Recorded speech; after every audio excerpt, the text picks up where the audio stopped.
Phil, can you hear me? This is your dad speaking. Can you hear me? The Tape Never Lies Network. The tape never lies. Tape never lies. Starts now. The tape never lies.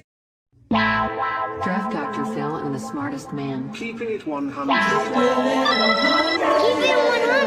So chase greatness and start understanding that he's going to make everybody better. Tape never lies. I don't want to see your tape breakdowns if you cannot show me things that are negative about a guy that's on your current team. Hashtag chase greatness. Hashtag take that. Keep it 100. Because I'll make this one more time clear. Caden Whitlow, got it. Keeping it 100. He is the best quarterback I have ever scouted on tape. The Chicago Bears select. Guess who's back? The two dudes that kept it real. Dynamic duo that you love, the smartest man at Dr. Phil. Breaking down the film, never a problem, kick it straight. Most shows focus on stats, we focus on the tape. We keep it in 100, never running east or west. We coming with that truth, cause that's what our fans expect. Cut off the fake and anchor, moving forward to be free. But don't you worry, Shane's got the dumbest tweets. It ain't no secret, Phil and Shane got some haters. But now them out stuck like the Jew and now and laters. Debaters, straws get kicked like Coach Tabor. Cuts had to be made, we added a barber moderator. Up and down, boys got you double checking. Sad sack strolling like a fool drunk texting. Flexing on the truth cause you know they'll never change. Real, recognize real, that's what you get with Phil and Shane. Give me some fucking names. Wait, 2 fucking games? Fuck a play or a captain, all of the unfair. The tape never lies, the truth you see. We laugh, we lie, so there's no babies like Maybelline. Straight to the truth with acumen and facts. We got a stat nerd, but he's not just giving nerd stats. Car crash, big impact like trip sack. Every Wednesday night you got the smartest damn Phil back. Now we know you're smiling like a fat kid with fun dip. We're back better than ever and we're keeping it 100. Keep it 100. Draft Dr. Phil and the smartest Keeping it man. 100. Keeping it 100. Keeping it 100. Draft Dr. Phil and the smartest Keeping it 100. Keeping it 100. Keep it 100. Keeping it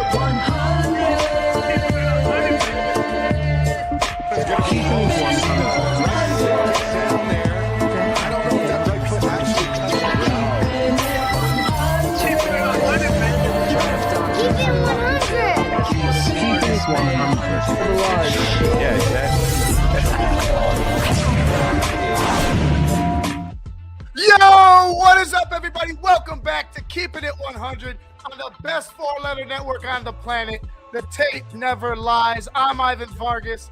Another Wednesday night, more rumors swirling, draft on the horizon, draft mob underway. Everything at TTNL is rolling.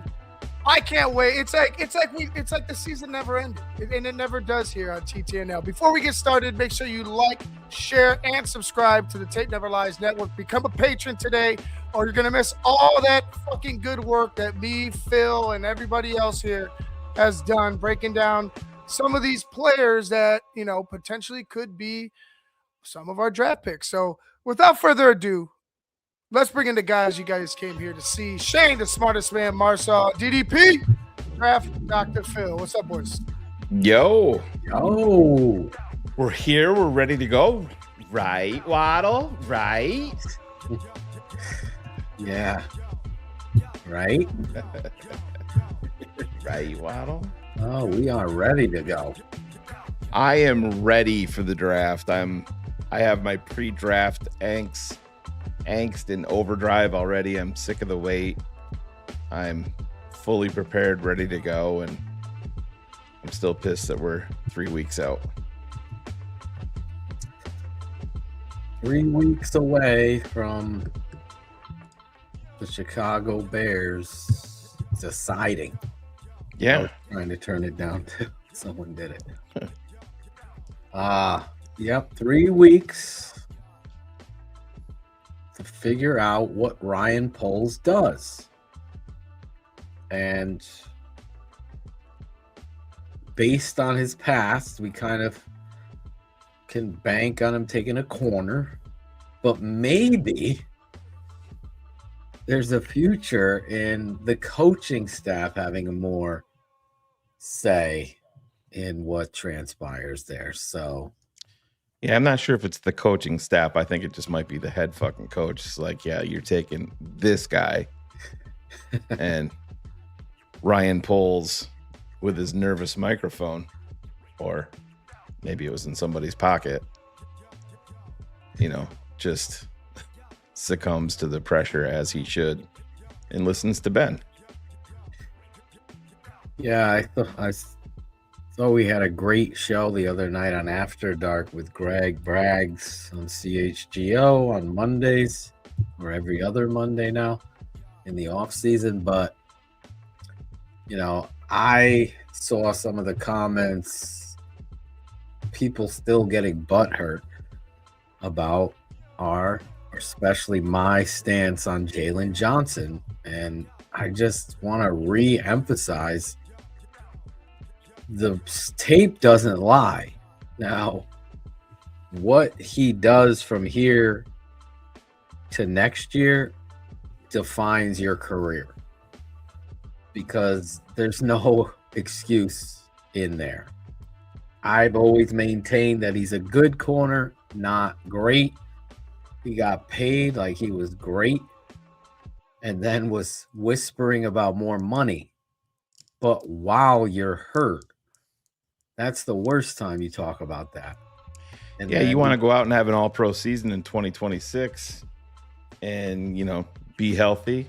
Then you have some merit to your stance. And not only that, but to add to it, you did it in an interview, like an outside interview, right? You know what I mean? So yeah, you're not gonna see Joe Tooney, you're not gonna see Caleb Williams take to the media to, do something like that. That's my thoughts. But I don't think that is ever a great look for a player to do that. And I understand, listen, in the grand scheme of things, their window is very short to cash in. But Jaylon is one of the very few draft picks in Chicago Bears recent memory that has gotten and earned the second contract, beyond being a second round pick. So, he has been paid handsomely, but he hasn't been himself. And I do agree with Greg too, you got to give him credit for getting out there, because he clearly wasn't anywhere near 100%. You got to give him credit for fighting and get back out there, but I think he's got a long way to go, and we'll see. 2026 is a huge year for Jaylon Johnson in the Bears secondary. I'll say that. I guess I just come from a different place where your job is to play a game. You do everything in your power to get. Oh yeah. No, Bill, I totally agree with you. I don't really award a guy for doing that. I just look at him. That's what great players do.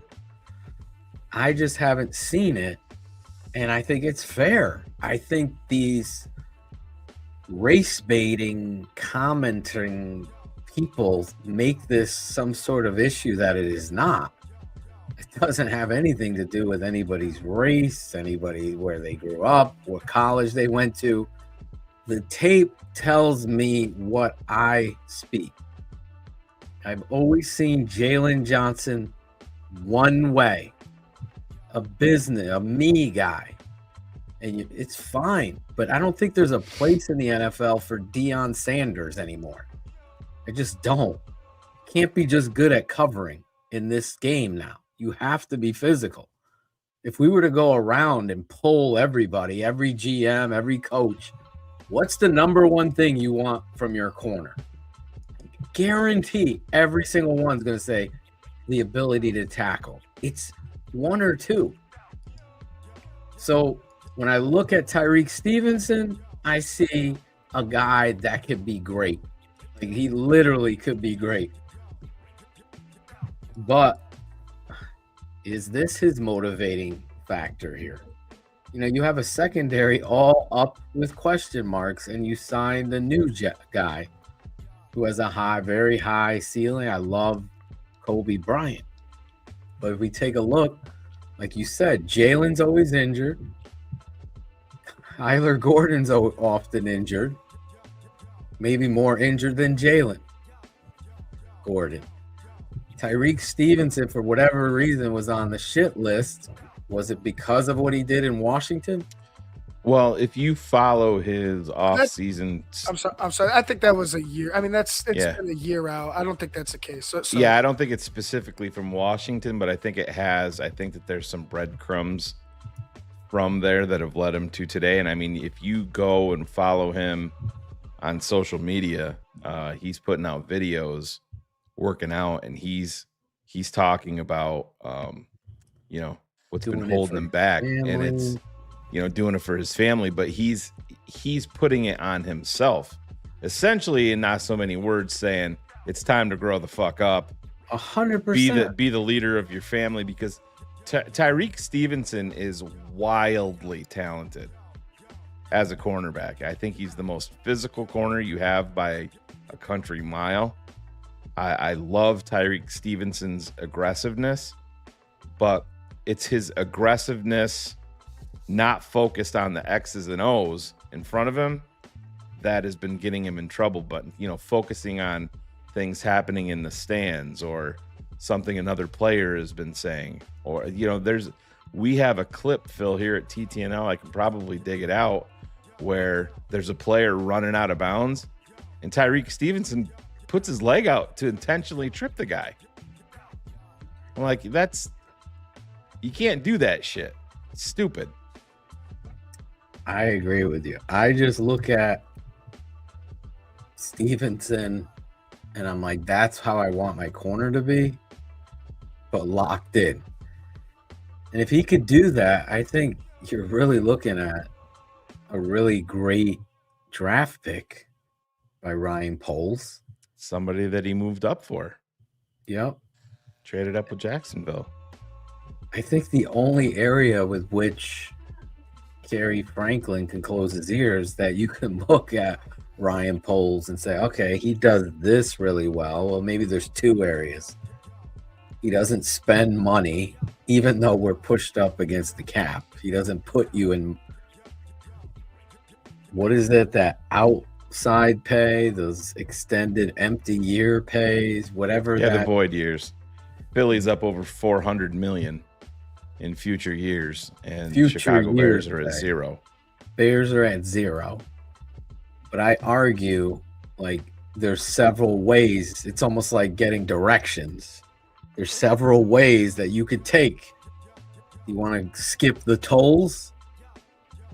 Do you want to go through the tolls? That's really what this is. For me, I'm skipping tolls, so I'm not paying that extra money here and putting some more talent on my roster by having to do that. That's how I see it in this environment. He's taking the other route, going through the tolls. So being a good GM boy for Georgie. We're at the precipice now of I didn't like, well, I want to get into Poles and George and Caleb and the shit he's dealing with. But I wanted to address the whole Jaylon Johnson thing because I think it's just completely small-minded by people. All I've ever asked is bring the tape. Just bring the tape of him. And don't give me, oh, it's just because they never throw his way. Yeah, I mean, it's easy to say shit like that. It's not even true. And I just look at him not give maximum effort to tackle, and that just doesn't sit well. I don't know how you can overlook that. For me, That's where you are with him. Hopefully he comes in. He's got plenty of talent. I'll be the first guy, and I think everybody gets so bent out of shape with us, or me and you, especially because we say the truth as our work has said. This is where we're coming from with Jaylon. Based on this tape, this is my analysis, because that's what I do. I'm not going to schmooze that shit up and try to flip-flop daily like an Orlovsky technique or some of these other blog boys that you see around in Bear coverage. It's always going to be the same. Jaylon, much like Cole Kmet, where my stance was with him, has the opportunity to flip the script and become the football player that the Bears need, that he wants to be, should want to be. Like, anybody that's been in a locker room or on a football team knows if you're doing your due best or you give a fuck, let's just put it like that, then that tape, what you put on tape, matters to you, the integrity of you. So everybody, all your position coaches in the league, everybody's watching this tape, and what you put on it, look at this fucking guy. I don't give a fuck. Everybody knows you. You have a brand. No, you got to do it. Just the same thing. And I'll be the first one to, just like I did with Cole Kmet. I think Cole Kmet really stepped up his game. Blocking better. Stay on his fucking feet. Stop jumping or falling. That's the point in all of this. In what we do here. And if anybody can come on and bring your tape, we'll share it, put it up. Couple plays that you could, okay, yeah, he's done this. We're looking at something special here. I don't think we've seen that, and no one has. They just run their mouths in the chat and try to play this, what Sean Stewart was saying. It's like simplistic. Can give two fucks about anybody in their religion, their politics, their nationality. Can they play the game? Do they help the Bears win? That's it. And that's what it always should be. Once you bring that bias, it's no different than Bain in this draft. Some people will say, well, talking to D-line coaches around the league, they really worry about his arm length. They might say that. They might be telling you that shit so their team can get him too. My point is, when you pop on the tape of Bain, it's insane Bain.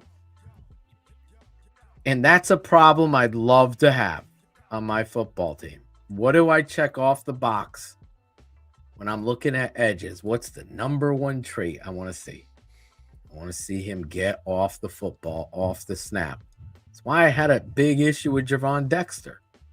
He doesn't get off the fucking ball. You're playing that close to the ball.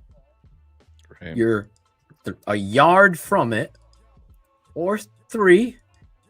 You should be able to look at that ball, get off the football, and penetrate into the backfield, reading the quarterback. And given God's given ability that he's given, you should be able to be progressing and ascending as a football player. It hasn't happened. He doesn't have twitchy first step, doesn't have a big motor, can't recover a fucking football to save his life. Like, how many fumble recoveries is this guy gonna fuck up? How many missed sacks opportunities does he have? Does PFF have that stat? No, they don't. I can tell you, upwards of 9. So that, what does that say? Well, there's opportunities there. Is he ever going to be a finisher? And I know I'm jumping around, but I just wanted to get that Dexter thought out there. Always a question mark. Always a question. That's the thing, and I know where you're talking. You're Jaylon referring. Dexter. You're referring to the guy that was breaking down Bane and called him I believe, a 3rd round draft pick.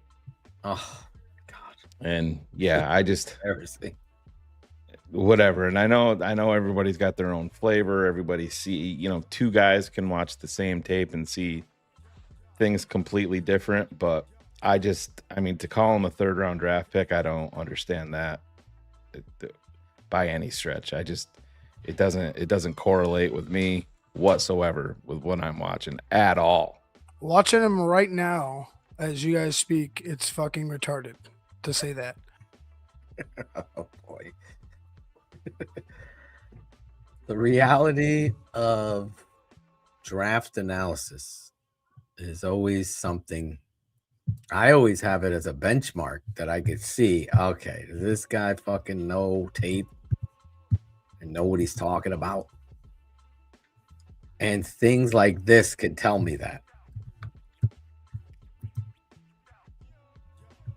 Like, he's my number 1A player in this whole draft. Imagine him going in the 3rd round. Like, Bill, the thing about it is everybody's basing everything. Well, not everybody. You can't. The people that are dismissing Bane are basing it all on arm length. Just like we saw last year with Will Campbell. Just like we saw last year with Kelvin Banks. Can't play left tackle. Can't play. Cannot do it. I've worked in the NFL, right? For years, for many teams, right? No, it's a different league. It's different. You're telling me that Will Campbell, who played in the SEC for years, can't play in the NFL at left tackle.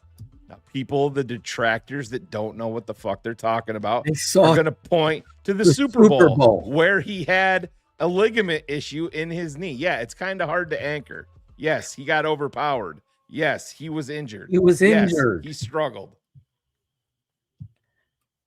And by the way, he wasn't my number 1 prospect. I left. Yeah.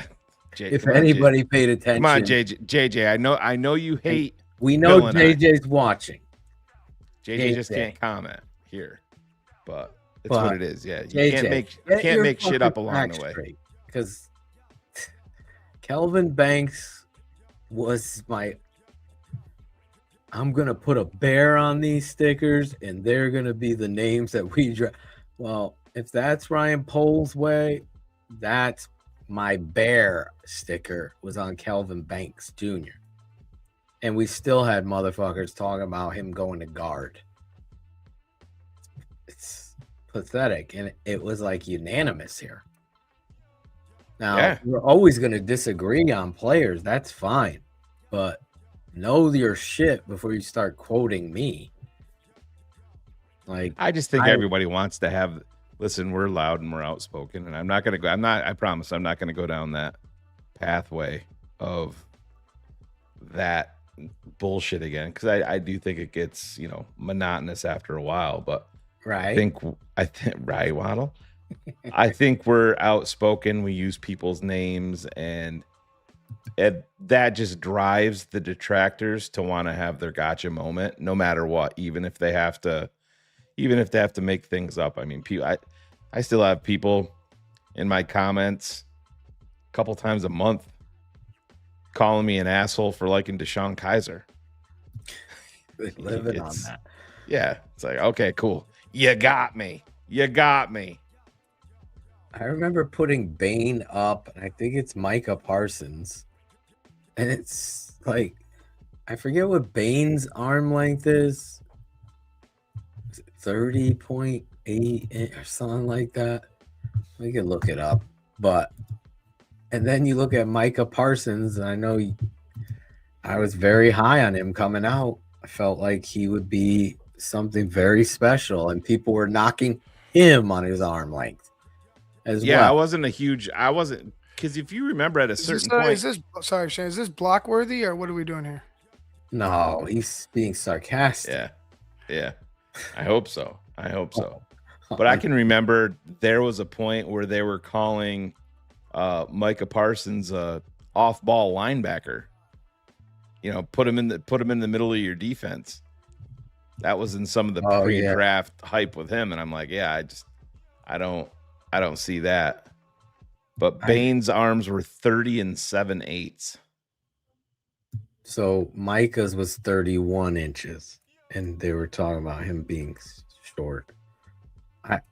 If you play with violence, is it what every coach has, ideal whatever? Any coach that's worth anything watches those tapes of Bain. I know Ivan's cutting tape on him because we're going to show the patrons, and I've been so busy these past days with family stuff. But if you're a patron this weekend, you're going to get a heavy dose of film. So just be ready. This whole Easter break, I have time off of work, so there'll be plenty of breakdowns. My sleeper and Dame, even though Shane thought it was Ivan, it was me.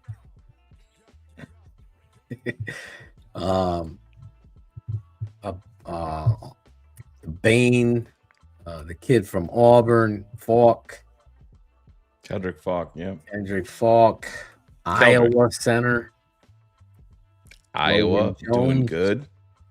How you doing, Tooch? Good. Happy. All of these guys. We broke down my offensive tackle, who's, as predicted on this show, Kerry Franklin and Alex H. Both Alex H's. Brandon's getting married, so he remembers. Yeah, congrats, man. What's up, boys? Getting married this Saturday. Excited for the new chapter. Got a baby girl on the way, too. Just me, wife, daughter, and a female dog. Well, a lot of female. Get back to us in a little while with all that estrogen around that. Phil and I know how that goes. Pray for me. I'm looking forward to this next season. Yeah, we all are, man. Have a great wedding. Congrats. For you and the wife. Congratulations. We know you're a big fan of TTNL. Brandon, all the best to you, man. I'm excited for you. Yeah. We'll be breaking down Brandon's She's a wedding. first round draft pick. She definitely is a first round pick. Arms are a little bit sharp. It's fine, man. You gotta overlook. She makes up with her vertical jump. Yeah. If you got a wife that has a great vertical, I'd be scared. You're doing good. You're doing very good. Speaking of great verticals, Michelle K, from what I heard from sources, has a great vertical. Yes. I have to catch up on the draft mob videos. I'm not sure who they're taking this year. Neither are we. Looking forward to learning from you guys. TTNL is the best. I love the week Michelle. leading up to the draft shows. And thanks, Michelle. And then we get to Saturday. Right there. We're then right there. Right. We get to Saturday. We go nuts. But it's a very productive week for TTNL. But no commercial breaks, Greg. Here. No. We just keep scrolling live. You mean we don't stop when the games are done? No, we don't, Claudio. It's not the way that works. We're going to be looking for trained killers. Can we get Angelo out there to do that? We're going to be looking for trained killers, Shane. Right. Jimmy Silas, $9.99. Bears mocks from national outlets or even from local outlets are flawed because they fail to take into account the organization's strict adherence to taking the top player on their board. I think that you could probably say that with where they've been drafting. I think that that's actually quite easy to do. When you're down around 25, like I said on After Dark the other night, I think you got to put a comma or a ... and saying, we're going to draft BPA ... at a position of need. 100%. We'll see, unless somebody, that you're Well, this is what's completely gonna not happen. expecting dropping. Let's break this down, Shay. This is what I'm going to predict. Thank you, Jimmy. Oh, thank you, Jimmy, for the super chat. All the super chats get put up here. Brandon's wedding, Jimmy's mocks. But this is what's going to happen. They're going to have a cluster, as they say it. They're going to have a cluster of players at the position of need. Out of that cluster, who's the top graded? That's going to be gentleman polls, Mr. Uncrustable's way of drafting. That's just how I draft a little bit different. For example, if a player might have a little bit higher grade than the player that I think, is just a football player. These drive me mental. I swear they change every time. They changed them. They do every time. I don't know. Oh, there it was. Wait. It's the Got it. closest. Yeah, it's almost perfect. I'll have to fix it. But they will do it like that.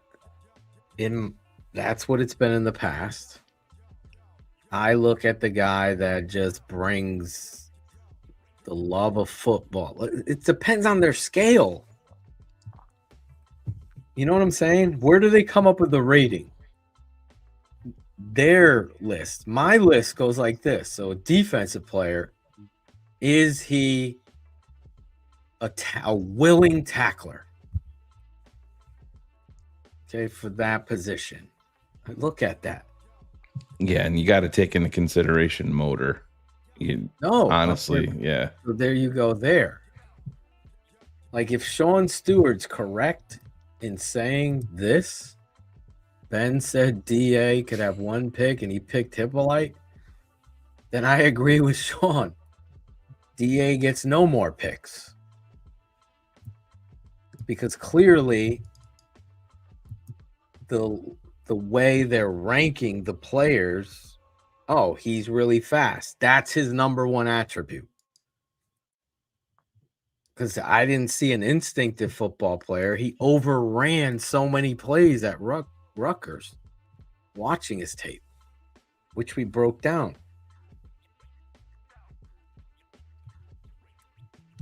It was Rutgers, right? Hippolyte? Maryland, yeah. I always confuse Rutgers was another guy. Yeah. Maryland. Watching his tape, overrunning plays very fast. You could see. But I think they even overhyped his speed, Phil. I don't, that the way that they were talking, that it was just, I understand, yes, he was fast, but he was fast on tape. But man, he over pursued a lot. He took horrible angles a lot. It's like what you talk about with Kevin White. Yeah. Yeah. He was very fast, just not when he was playing. He was super fast to get to the wrong spot. Yeah. Crazy. So football speed tape, like Leo's comment here. Manungai has more speed than he thought. Well, based on his 40 time versus his game speed, it's like, if you really break it down, 4.5 is so fucking fast for a running back. Like, that's moving. 4.6 is just a little bit behind it.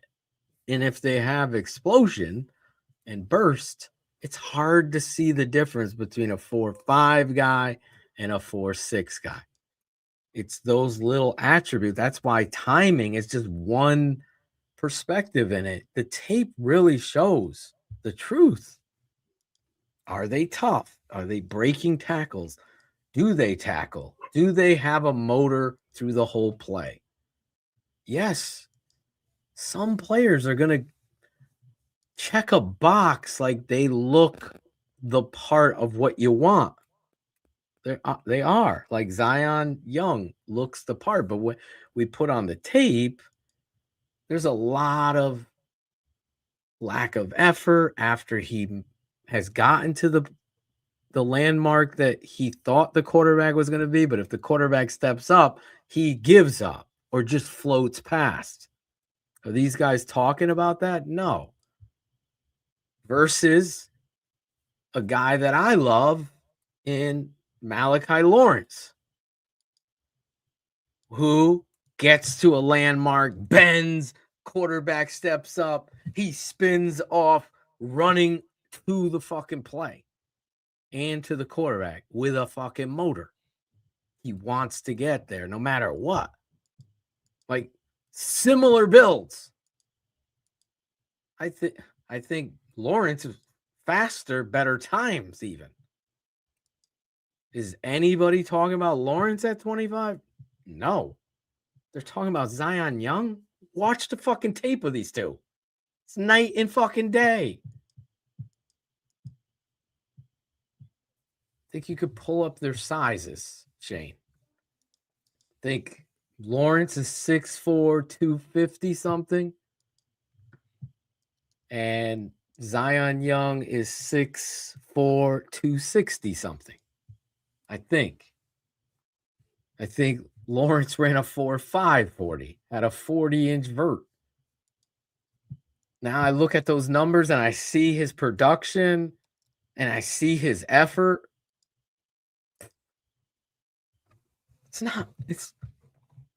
I'm like, what are these guys fucking talking about? Like, they're not watching tape. They're regurgitating and repeating what somebody else said because Eric Black Glasses guy, whatever his name is, Stolman. So Malachi Lawrence is 6'4", 253. And I was off by an inch. For whatever reason, my Zion Young page did not. There we go. 6'6", 262. So he's got 2 inches and about 13 pounds on him. But Malachi Lawrence has longer arms. Oh. And what were their 40 times? And their numbers, what were those? Yeah, they didn't Zion didn't run. He didn't have his pro day yet? No. I'm just doing the NFL draft. Malachi Lawrence 40 was 4.52. The 1.59 split, 40-inch for 10.10 broad. 40-inch vert and 10.10. Yeah. Now we pop in the tape, which we did. Both of these players are broken down. If you want to go watch them and tape, not highlights. So just real quick, Phil, at the Mizzou Pro Day on March 20th, Zion Young. It says Zion Young solidified his draft stock with a strong performance, running an unofficial 40 of 4.70 and 4.77 with a 1.72 10-yard split. So did he broad jump or vert? Do they have those? I'm just telling you. I wouldn't take Zion Young. So I guess the late second round. Yeah, the official numbers came in at 4.69 and 4.73 for his 240s with a 1.72 split. I don't think Malachi Lawrence will be gone at 25. I think there's an argument to be made he should be the pick at 25 based on the tape of what I've seen. And there's a cluster of guys, Ryan Poles, that I like there. Now, if you step up to the podium and take a receiver, I'm going to have a fucking problem. If you take a corner, I'm going to have a problem. And let me address that. Because we have troll boys thinking, here I am bashing Jaylon Johnson, bashing the secondary, but he doesn't want to take a corner. I love this guy.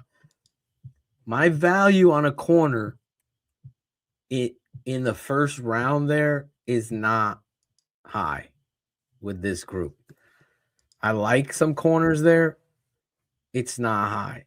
When you have a position in the Holy Trinity that you continue to miss and whiff on, left tackle, defensive end, and you don't put any draft asset in it except for a trade, which you traded for Joe, who's now with the thing, you signing players, Deo, you clearly don't see the right, and you traded for Montez Sweat. You traded for Austin Booker. So I'm covering all the bases of what you've seen him do. Deo, does anybody believe in Deo as an edge? No, I know. Anybody in the chat? So I look at it and I was like, okay. He's now moving inside. They've also signed 3 defensive tackles on top of Jervon Dexter and Grady Jarrett that you already have. That number now stands at what? Well, and you're getting Shamar Turner back, depending on what they do with him. Just went up. Yeah. The number just went up to 6 defensive tackles, not counting some that you signed to future deals, which I believe there's 2 other ones on your roster. How many edges do you have? Austin Booker, Montez Sweat. Argument could be made for the kid you picked up from Green Bay. What was his name on the roster? I can give you the actual roster. So, yeah. Chroma. Yeah. Well, Austin Booker. Yep. Jonathan Garvin. Garvin was the guy you picked up from the Packers. Daniel Hardy. Jamry Chroma. Hardy. Forgot about Hardy. Jeremiah Martin. Dio Adangbo. Montez Sweat. And if you want to throw Shamar Turner in there, we'll see. But then you go interior. You can go back to Shamar, Contavious Street, James Lynch, Grady Jarrett, Neville Gallimore, Jervon Dexter. Right. And honestly, when you go through it, I don't think Austin Booker is, I mean, it's a huge year for him. He's not in any jeopardy. Jervon is heading into a contract year. I don't see him getting re-signed. Neville Gallimore is here. We're fans. You can move off. It's essentially a 1-year deal. Garvin, they extended Hardy to a very small deal. Grady Jarrett's going to be gone after 2026. Chroma, Lynch, they're non-factors on the roster. Martin, Dio Adangbo, we know the issues there. Contavious Street, Montez Sweat, Shamar Turner. So, I mean, you can make the same comment that you can for corner. But I mean, corner, there's just, I just cannot do it. 25, just knowing me. It's not with the way that this defensive line is. The D line is so needing a young buck and a veteran. I think you need 2 more edge players. A young, talented guy like a Malachi Lawrence, Cassius Howell, and R. Mason Thomas. I don't give 2 fucks about what Todd McShay, Mel Kiper. Mel Kiper's still touting Shedeur Sanders, for God's sake. It's reality versus narrative or biases or whatever you have going on. For me, you need edge players that are going to give maximum effort. Just think about how much rotation they do with their defensive ends. Fucking 1 series, Montez is off the field the next series. He rotates these edge. The problem is you're rotating them with practice squad guys. So I don't know what to tell you. Shea Snorling, he's in another land of fantasy. I would never sign on as a coach looking at this football team at corner. I like some of the defensive backs you have here. I do. Oh, you have a bunch talented. They're just, wildly unproven. You got Zay Frazier coming back, Frazier. Zay, yeah. You got I'm gonna Stevenson. Yeah, let me run down through it. So you got Tyreek Stevenson, you got Terrell Smith coming back from the patella tendon injury that that everybody's killing Trapillo about. Is there an update about him? I haven't heard anything. Javarius Owens, Dante Manning, Cam Lewis, Jaylon Jones, Jaylon Johnson. Lewis. A lot of starts. Yep. We're gonna break down his tape this week. He can play anywhere in the secondary. Right. Yeah, outside, inside, and in the back. Yeah. Kyler Gordon, Elijah Hicks, Zay Frazier, Dallas Flowers, Kobe Bryant, Josh Blackwell. Blackwell is one of the more underrated players on this team in regards to what he could possibly do if given a shot out there. Yeah, and I mean, this is. I know he's a great special teams player, but I feel like he's a good football player too. We talk about it all the time. Corner, or let's just say, let's expand it. Secondary is the one positional group that Ryan Poles has shown a propensity to draft, to sign in, as UDFA, and in pro free agency. I feel like you can get corners in the third round that fit what it is you want to do. I really do. I look at every year teams do. You can't pass this defensive end. Just can't. D tackle, D end. I know you've invested a lot. We went through it with the D tackle. That's why I think it's even ridiculous. I think that they're so obviously have to take a defensive end that they want to play this other game of sleight hand, because it's just, and I know left tackle and D end, that would be the only way I would go based on what it is you've done in free agency and where this draft is heavy talented. So now we get into a debate. Like, if I take this offensive tackle here, who do I believe is going to be there with our next pick, which is what, 57? You're muted, but 57. So 57 and 60. So you would get back-to-back picks. So you'd have to make that choice. That's the cluster I'm talking about. So how many tackles are going to be there? Who do I think could be there? If there's no tackles there, where are we going? These are the conversations you have to have, because I identify players and I need to have them on my football team. So I don't care if the goal is, he's a third round guy, but we took him in the second. I'm okay with that if that's a football player. I think that's a football player can move you up, because I don't think that's a football player. What does that mean? What does that mean, Phil?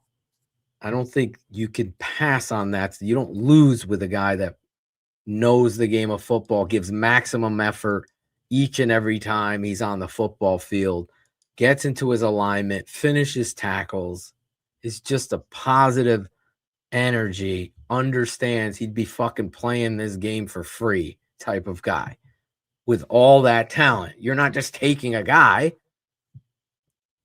Like, I believe the kid from Texas Tech, Rodriguez, that's a football player. So what he runs in the 40, what he jumps, all those things don't fucking matter as much.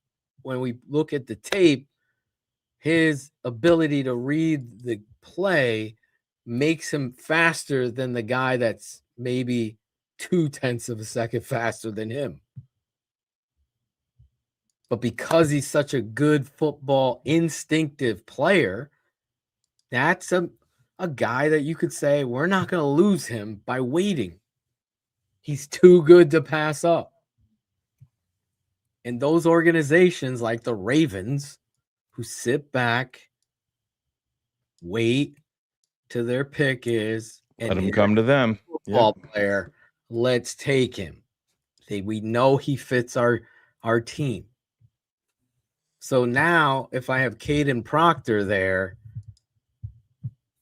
Malachi Lawrence, R. Mason, Cassius Howell, Woods from Clemson, who I believe is the best D tackle.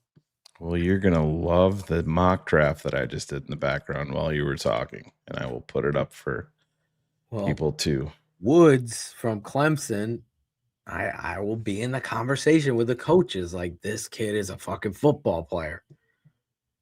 I was listening to someone's analysis of this football player. Now, I like his teammate, Parker. Good football player. Woods is the engine of that whole fucking thing. Well, Clemson didn't play well. Not because of him. I'll tell you that. Like, this guy's special. On the draft, he might go way before people project him to go, if they're doing what I'm doing with you right now, freely. Peter Woods takes Gervon Dexter and drives his ass 15 yards back because Gervon isn't even out of his stance, and Gervon will stand straight up. Woods would just destroy him. Watch him get off the ball. Deliver the blow. Look in the backfield. Find the football. It's ridiculous to watch it. So now Proctor, Woods, Malachi Lawrence, R. Mason Thomas, Cassius Howell. Those guys are worth the 25th pick 100 out of 100 times. Just telling you. Just telling you that. Caden McDonald, to me, is worth, the Ohio State kid is worth the fucking 25th pick. So now we have to make these choices. Not taking defensive back when I have those 6 guys staring me in the face. No. And I'm not taking a safety either there yet. At 25, you're talking. Right. Would I be surprised if they did? No. I think Caleb Downs is the best player in this whole draft. I'll go to my grave saying that. If injury hurts him in his career, oh well. I can't do anything about it. I don't have those. So let me put you on the spot here, and I know what direction I would go. Mm-hmm. If they were both available at your pick, Caleb Downs versus Ruben Bain. Ruben Bain. Yes. 100 out of 100 times. Yes.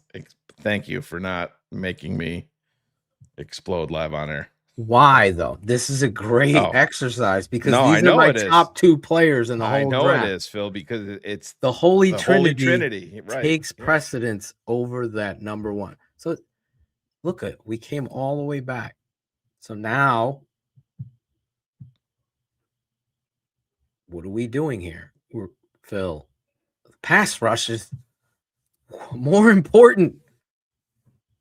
It's just, and this kid's ability to absolutely annihilate. It's like, well, Mike Tyson's reach, they got a way bigger reach than him every fucking fight.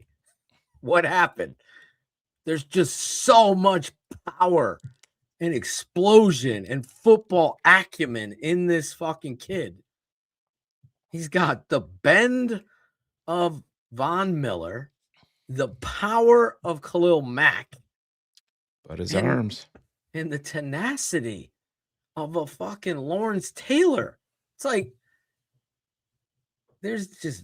I would be fucking doing cartwheels and dancing if Ruben Bain ever fell to 25. My God, it's not going to happen. Right. Do you want to break this down while you were talking for 12 minutes and 35 seconds straight without breathing? I did a mock draft in the background. Do you wanna break it down?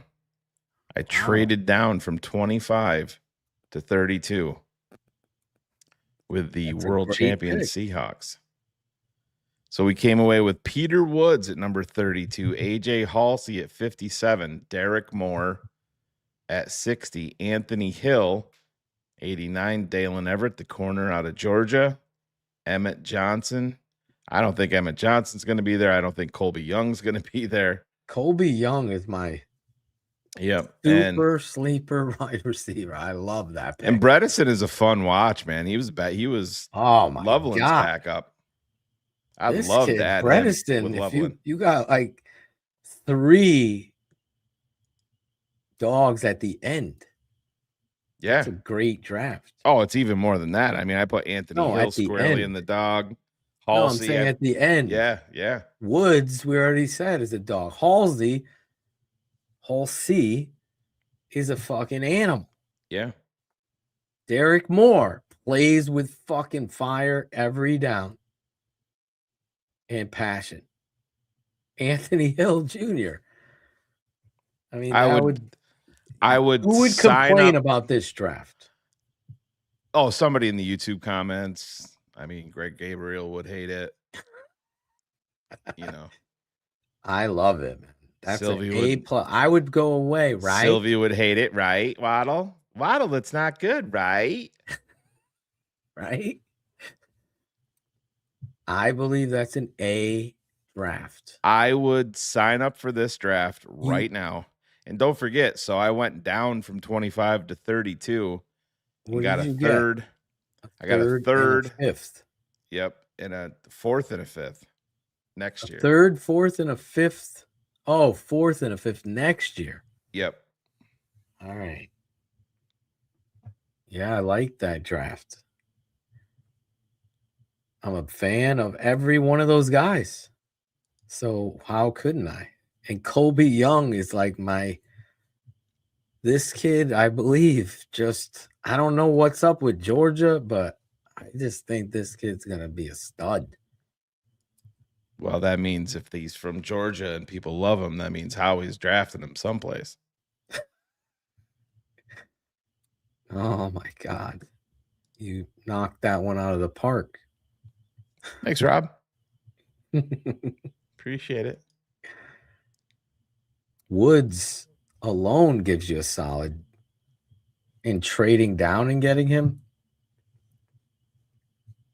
like Woods has twitchy and he's angry. If you're gonna take him at 32, and you're sitting at 25, I mean, if you have him that high, I doubt you're gonna risk 100% losing him. I believe because at he could go higher in this draft than people think. See, this is what I think comments like this are dumb. That all mocks suck. They're pointless. You're doing an exercise. They're absolutely not pointless. They're not. They can actually help you. Well, if they were pointless, learn the prospects. Yeah. The Bears have built their own draft mock machine and use it daily. Thousands. Yeah. Because I can remember back daily in the day where Greg Gabriel said, no, the NFL front offices are not doing mock drafts. And then Ryan Poles comes out and they've done thousands. Thousands. Saying where mock drafts are pointless pre-free agency. That's the number one area. Mock drafts are pointless. Rules by DDP. When you trade down 15 times to accumulate 33 picks and you're showing off with all these. One of our patrons posted one. He had it was like a 15-man draft class, and he's like, I know this isn't realistic. And I'm like, that's when I think they're pointless. That's when you're doing shit exactly like that. What I'm saying. Looks good for you on this. It's just not realistic. If you attack it realistically and you set it up in the parameters with people, the engine that you respect. I even saw polls talking to McShay, and we even got you in there. And I'm like, oh my God, why? not a fan of McShay. Might be the nicest guy. I've never agree with the guys, and I'm like, it's rare that I agree with them.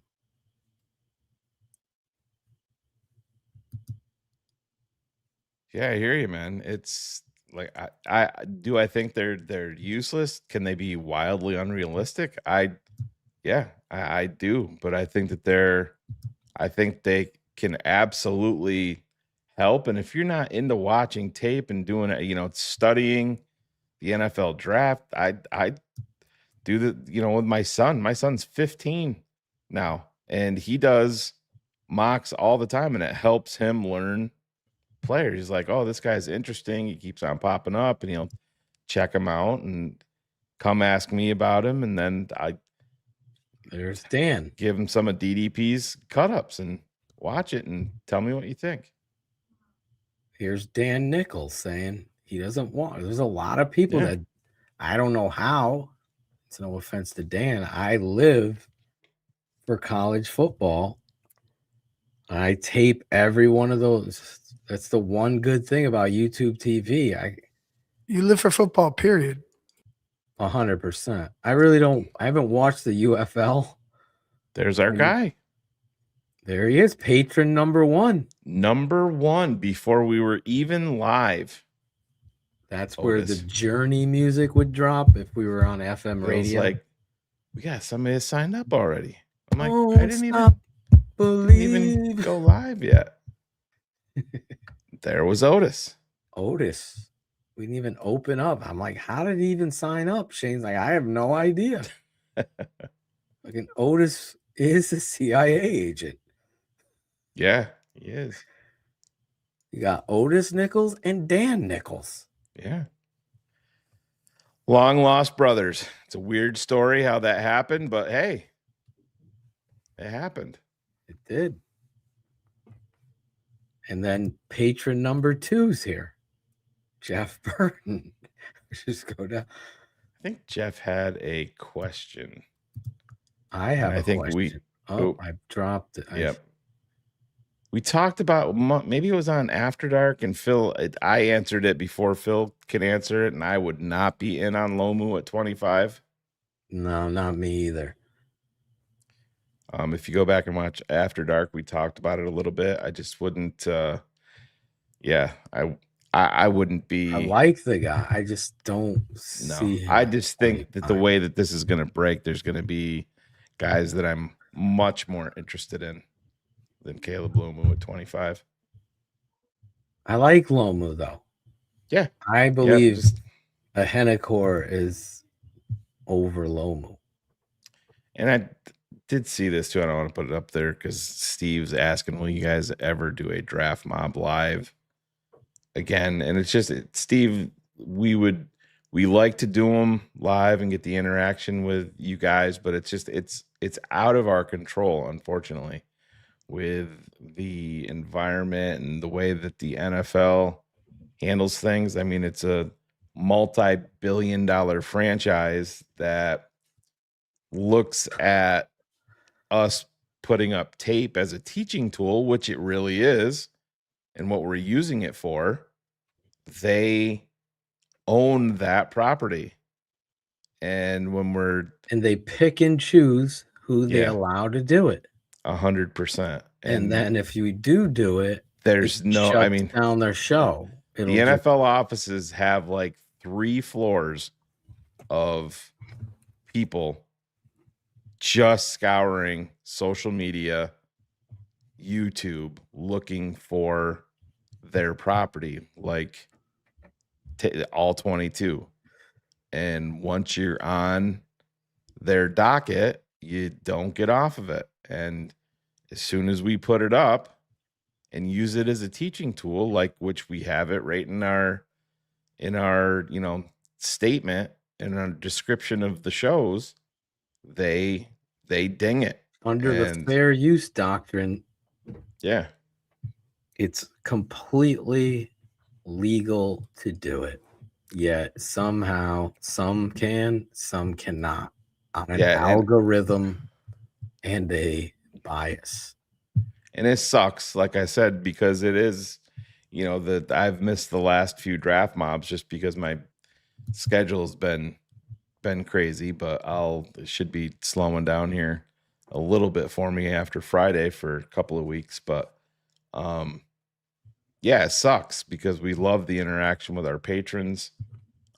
It's fun to have the back and forth. We always want to be interactive, but there is also an added benefit of it. Like when Phil has the day off, he can crank out, 2 or 3 or 4 of them, and we can schedule them to put them out at our convenience. Because believe it or not, Phil and Ivan and myself, we're not just sitting in the TTNL lab doing TTNL stuff 24/7, 365. We have families, we have everyday jobs. Gotta go cover the Final Four, Shane. Yeah, and now I gotta go to Indy, and they're even making me pay for my own gas and hotel. What's Purdue doing?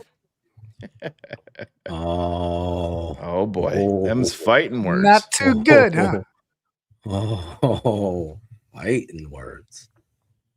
I mean, 4 years of excitement and all for nothing. Yeah. Oh, no. And Scottish again, it's not even like that, man. It's just it's what we are. Unfortunately, can't even do it there. We're unfortunately on their ticket.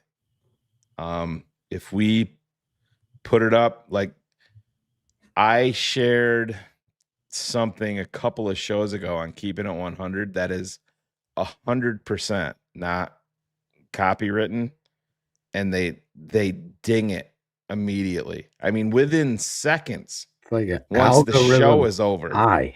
Within seconds. It's like the Black Mirror. It's because once you're there, you're there, and unfortunately, we're there. And I blame George. As a business, which TTNL is, it sucks because if you get dinged with a copyright, so if you get a copyright strike, which we did on our very first show we ever did at TTNL, very fucking first one, they took away our later. By the way. Right. It's like 3 or 4 months later, they took away our ability to live stream shows for 3 months. Big Brother's watching, Shane. Yeah, so we would do a show and then we'd have to upload it and do it that way. Upload the show. Oh, it was a massive pain in the ass. So if you get a strike, so that was 2020. We haven't had any more strikes since then. But if you get one, then it goes from 90 days to 180 days. Ivan and Big Steve are playing fucking broadcast highlights. Like, what the fuck? My bad. What? My bad. It was my fault. I'm like, Bill and I are at work, and I'm like, we get a fucking strike. Yeah. Look, I mean, I was riding high, balls are out. You know what I'm saying? I was just ready to go. All right, my bad. Michelle's blaming Greg Gabriel. Shane. He probably is. Yeah. He tried. He tried. But yeah, it's kind of, who I wonder who I do. Yeah. Who Bob. Who blamed TTNL? And if you have connections or if you've played in the NFL, it happened to what's his name, Coleman, and then somehow some fight. Chase Daniel got nailed, and then he was able to brown nose his ass like he does. Yeah. Back in the fold, whatever. I'm a former quarterback, like Tim Hasselback. What's the other Hasselback? There's 2 of them. Matthew was the good one. Tim sucked. And Tim is a terrible broadcaster. I'll just put that out there. Yeah, Eric, it's true everywhere. It's not a patron, it's not patron specific, it's not non-patron specific. It's anybody. I mean, you can do some of this stuff on Twitter and get nailed, or on X and get nailed for it. It's just like I said, when you go to the NFL Shane offices, lost his fucking Twitter. oh my God. Yeah. And so if anybody is watching this and you're trying to DM me, when my Twitter got hacked, for right now, I got everything back. Everything is normal, locked up, good to go. But for whatever reason, they've restricted my ability to DM. So people are sending me DMs and I cannot respond to them only with a reaction, with an emoji reaction. And beyond that, I can't. And I have people that are like, Shane's not ignoring you, Gary. I think it was, Gary Ross, like, man, are you mad at me? And I can't respond to him. Gary, McCaskey and Warren are putting the kibosh on Shane. Yeah. Yes. McCaskey, Warren. But unfortunately, with TTNL, I've been the one that's gotten the shaft with the social media stuff. Don't put the jinx on me. Yeah, I Greg lost is afraid to be like 4 feet from you. I lost my keep that evil over there, Ricky Bobby. Personal Facebook account. That one pissed me off because all of my stuff with my son's journey that I had posted on there and people giving well wishes, all disgusting. That they just stripped it away from me and there's no answers. For no reason. Yeah, they just said the same thing with the tape, guys. So that's why we don't do like, oh, you should do free live breakdown. I don't know why this jackhole blog boy can put his shitty highlight driven tape breakdown online and TTNL can't. I can't even ask that question to anybody because no one's there to answer. And no one understands why either, but it still happens.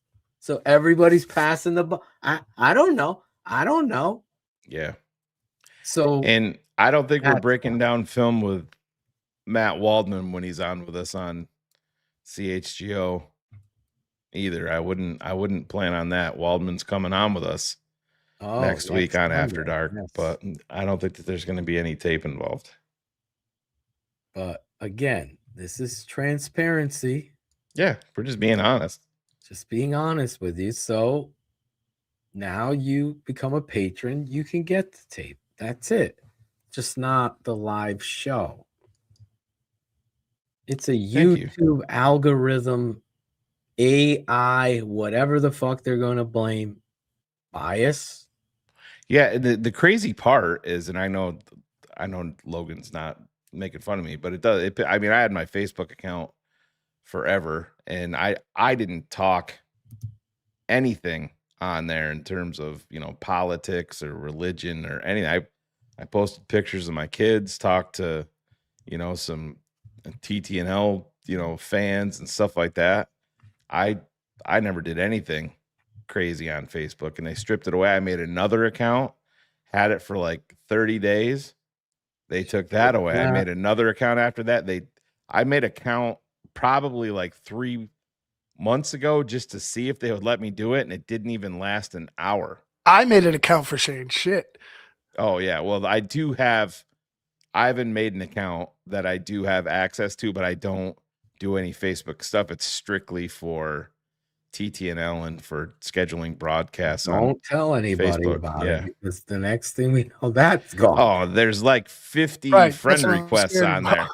There's like 50 friend requests on there that people have found out who it is, and I just, I don't. Oh no. Yeah. That's how crazy this world is. Yeah. Somebody could go on there talking about whatever conspiracy theory you want to fill in here, because I have thousands, because I am a conspiracy theory guy. I love that. He is. I believe that we've never landed on the moon, Shane. Can I say that? You didn't watch the Artemis launch? I did. Earlier? They're orbiting the moon, by the way. We deleted the technology from 19 whatever. We lost it. They're orbiting so they can land later. You can't go back to the moon in the. Oh God, let's not even go down. Let's fucking 19 not even go whatever. down. Our fucking comments I'm just saying. Our comments are crazy enough anyway. Now they're just gonna go nuts. Well, sometimes there needs to be a little bit. Just pipe down, Lee Harvey. Come on, we don't need any craziness. Just saying, it's the truth. Phil, are you I a forget flat earther, Phil? No, I just am Phil, telling you. I don't Phil know says- about the Earth, to be honest. I don't know anything. All I don't know about the Earth. Oh my! I don't know about. Not about flat, just about the Earth. But that's all I'll say. I've mentioned it. Nope. Not one geography class. I've mentioned before. I don't know geography well. I love Cherie's mom. Yes. I know I'm short, right? It's just so slick and skinny in a hole. Yeah. I'm not smart. We're gonna go through them all. Duval. Remember the ice wall, Shane? Yes. That's what I was talking about. The night I met Ivan Vargas, we went beyond the ice wall. We just cannot report on it. Oh Yes. shit. Yep. Shane's getting a visit. I will say what the great comedian Ari Spears said. If you think the government's telling you the truth of everything, the joke is truly on you. So that's where it's almost like Blog Boys with football. Let's just send these guys out.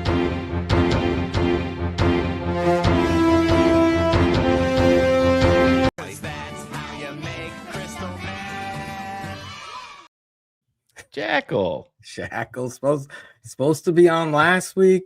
Told me he was coming back early. Talk about coming on tonight. Don't give you Did he these come empty back early? promises. Stop with these empty promises. Until I see his face, I won't believe it. He didn't come back early. Come on, Jackal. Let's throw curls. Oh, those were the days, were they not? Background. The Star Wars. Yeah. About that. See, if I play that, it'll get dinged, and there's nothing in there it's not the actual copywritten media. Ding, ding, Ding, ding, ding, ding. ding. Yeah, the Vanilla Ice. Yeah. No. Ding, ding, ding, ding. That's When you come to Connecticut, I'm gonna give your kids a ride. The timing of that drop now. I'm giving your kids a ride. When you come to Connecticut, I don't give a fuck that he smokes weed. They all smoke weed. Smoke weed every day. that's a blast from the past. Classic. I should bring back some of the original Good job, Ivan. stuff. classic. And no, we cannot. I'm surprised Nate Dogg didn't get dinged. You know what Yeah. I'm saying? It's Like, quick. It's a drop. Boy, if you ever want to get nailed within like 3 seconds, play Public Enemy. Public Enemy. Dr. Dre. Public Enemy, Dr. Dre. Public Enemy. It's goddamn instant. Bass. How low can you go? Done. That's it. Get out the rope. Yeah. They might copyright that. Just me imitating him. Yeah. Rebel A, Rebel A. that was a huge part of We us. helped this guy. Well, I don't know about Came that. big But in the football world. yeah, he started dinging everything. Remember when you played it with, was it Bernard Berrien or somebody? And all of a sudden, whoever dropped it with the guest. I wasn't on the Bernard Berrien show, but it was very uncomfortable to watch. Oh, it was uncomfortable at first. He was offended by Pretty much choice. everything. Yes, but then he warmed up. Should bring him back. I think he's going to be Coach Berrien now. Yeah. How about Lemuel getting the defensive coordinator job? Yeah, love it. West Texas. This is the one I was trying to. Angelo was out of breath because in the first 4 minutes and 12 seconds of that video that I had to edit, he is dancing interpretive dance that I had him do for Carr's birthday. Because when he's talking here, he's talking to Carr's daughters, giving them the ride on the mini his bike. mini bike. That's the premise. Listen to him breathing. When you come to Connecticut, I'm gonna give your kids a ride on the wagon with the mini bike.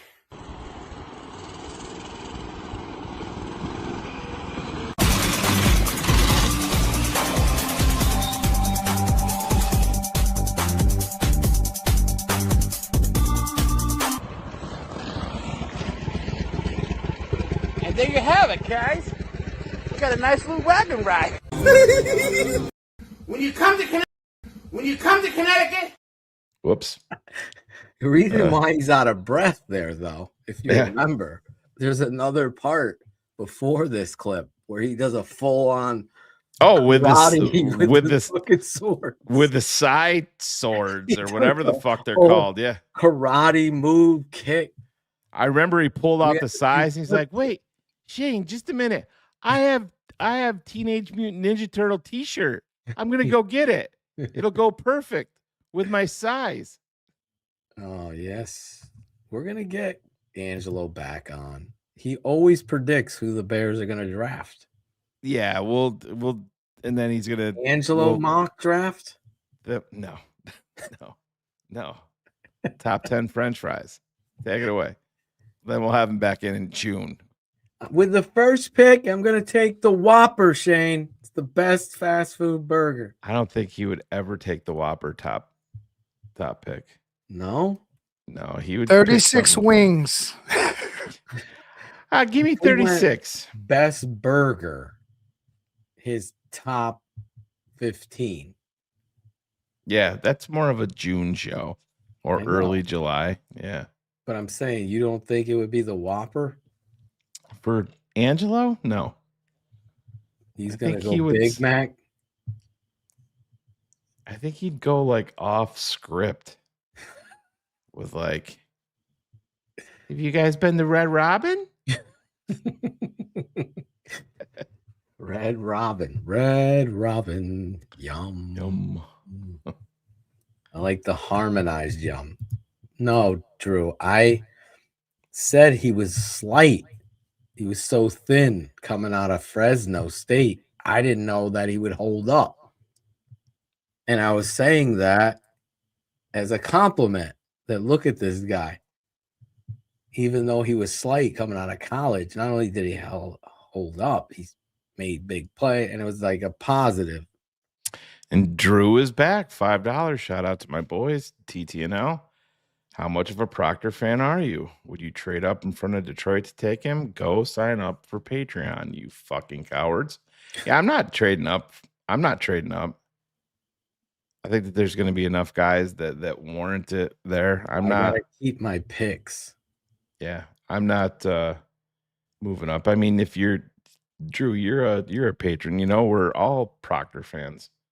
I mean, but he's basically saying, are you that big a fan of him that you would trade up for? No, because you're gonna have to move. I mean, what's Detroit picking? Where 17? Detroit is 17. So that's a sizable jump. Yeah, I am not moving up. Up is not what I want. I would rather you go down. An argument could be made that he's worth moving up for. So yeah, I mean, up to 16 from 25. What would that take on the Jimmy Johnson scale?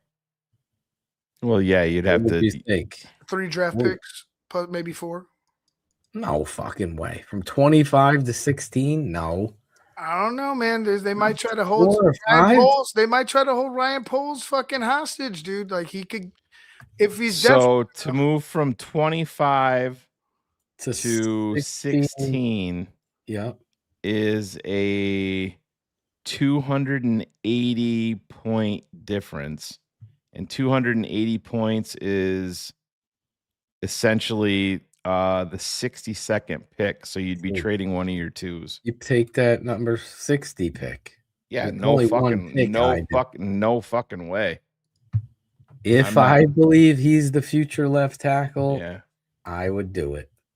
Yeah, but you could also sit good at 25 and hope that Hennecore is there. If that's your so Well, is yeah. is Proctor All right. is Proctor an extra 2 above a Hennecore? And he's not for you. No. Not an extra 2, but Yeah. it's a good way to put me. Yeah. That's why I'm here to you can coach. Well, I I'll like keep you Proctor. straight. Could be talked into it. Erica I Lang, would sure that 1985, I did. $4.99. Thoughts on the Bears still trying to get comp picks? We need them. Funny This- you should bring that up, Erica, because that's been an active topic here lately. And it sounds like, well, I mean, it doesn't sound like they've come out and said it. They're actively pursuing, and they've been in New York to talk to the commissioner. And when I say they, I mean George McCaskey, Kevin Warren, and Ryan Poles. So we'll see. I don't think it's over yet. That's all I'll say. Bill, do you have any different thought on that? The comp picks. I'm sorry, Yeah. I was reading a parent text. I believe that the Chicago Bears completely checked the box of expectation illuminated by the league's illustration of what they want this to mean and be about.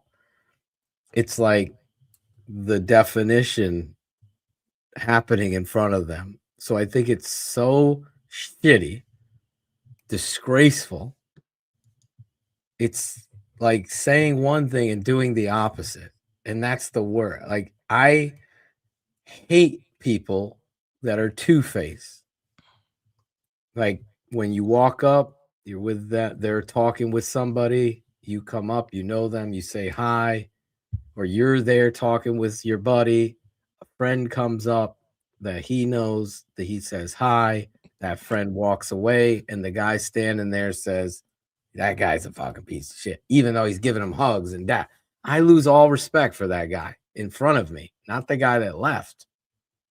Now, what are you doing to everybody else? That's what the NFL did to the Bears. It's a disgrace. I felt like George McCaskey should have held a press conference and confronted the league via the fan base. He has chosen this way to do it, which is the George way. Let's go to the league, sit down and talk to them for a third time, remind them that I'm the charter franchise and that no. How about you remind them in front of the world that you're not happy? That you basically did exactly. You took a minority candidate, groomed him, made a position that's not even worldwide in your good old boys league, assistant GM, allowing him to get his feet wet in that position of GM. The definition described is promotion, which was achieved because he went from assistant to GM. There is no argument, loophole, debate. The fact that you put football operations in a guy that's never done it and isn't a fucking quarterback, and you're using that in bad taste against the Bears, is fucking pathetic. And it was the Bears' first ever assistant GM.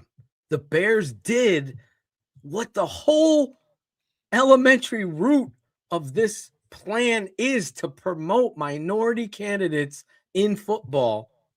And they did it the most, give them so much praise for doing it the right way.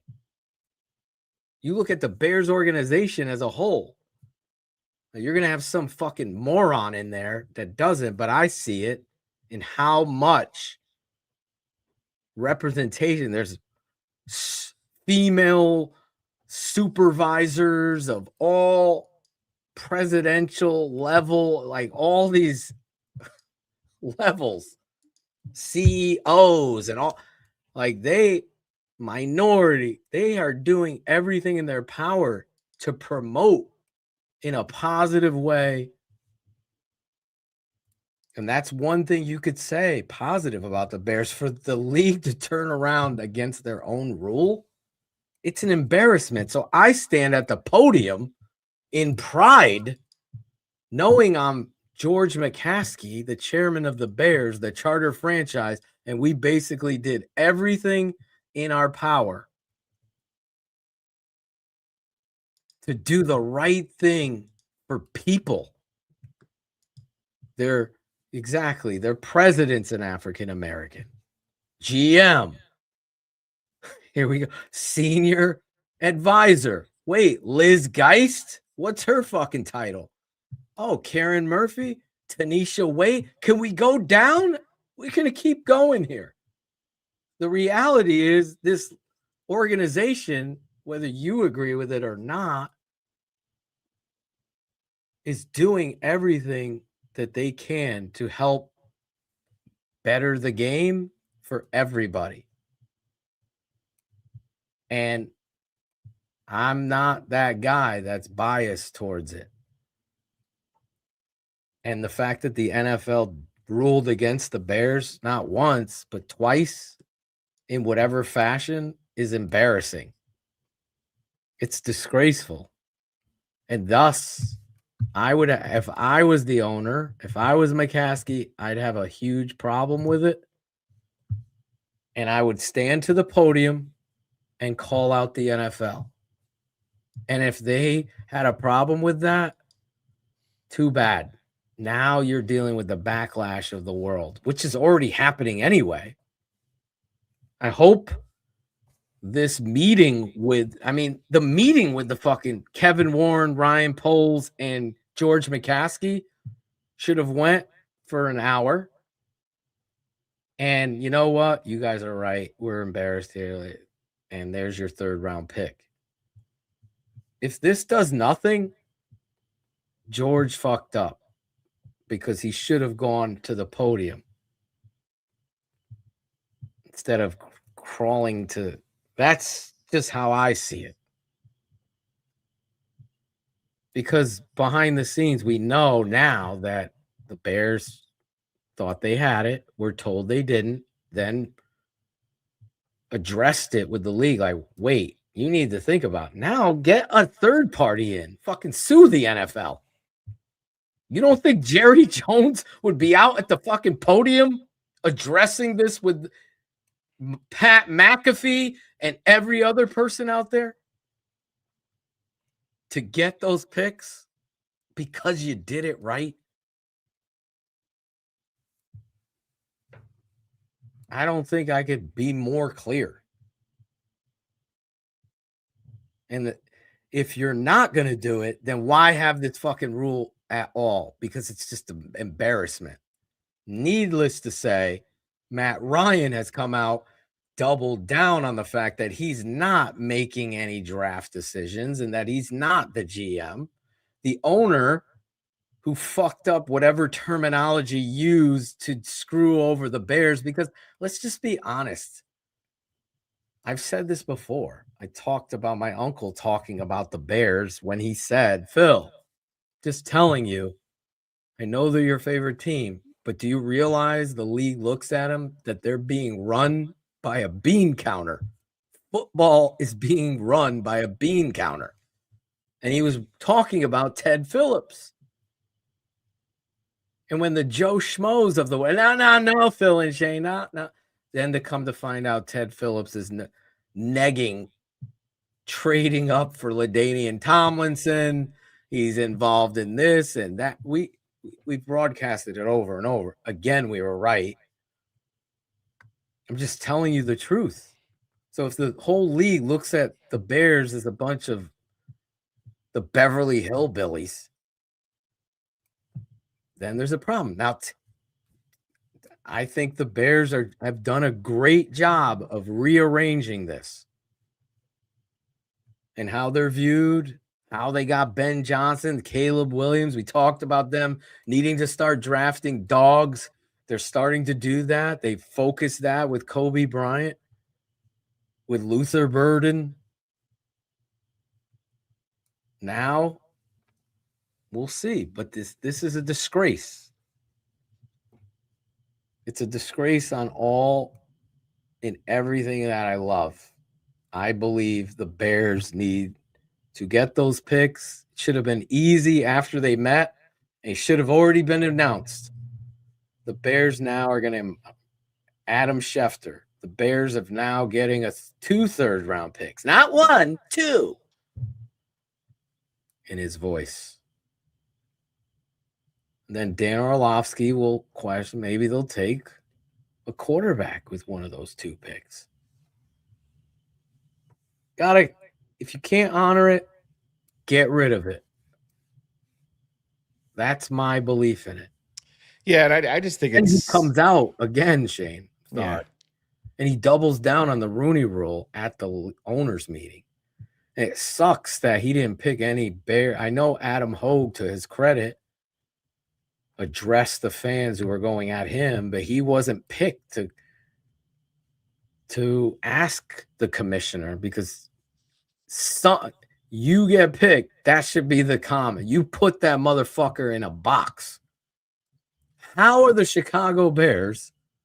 How would we word this, Shane? So you just you'd have to word it. How are the Chicago Bears with their GM getting promoted, assistant GM getting promoted to GM with the Atlanta Falcons, not awarded the compensatory picks? It's definitely not compensatory. Definitely not that. Compensatory picks that they're deserving. However, when the Chiefs let Ryan Poles go and replace Ryan Pace with the bean counter here, the Chiefs were awarded those compensatory picks. When coach leaves the 49ers, what's his name? Goes to the Dolphins. Oh, yeah, Mike McDaniel. Mike McDaniel, who's biracial. Yep. They got comp picks. The 49ers gets comp picks. He got promoted. He went from assistant to head coach. What are we doing here? What the fuck are we doing? It's like the easiest layup, and it's just ridiculous by the NFL. It's embarrassing. And we always speak out.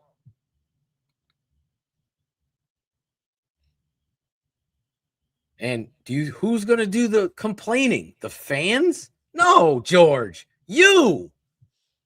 Oh, we fucked up. We checked the wrong box. No, stand out in front of the fucking podium, what the NFL has done, and you do what I just did.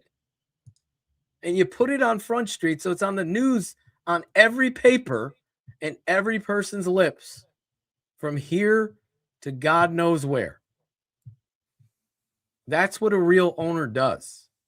And whoever advised you to handle it like this, and you're going to play nice with the unnice boys network, I'm telling you.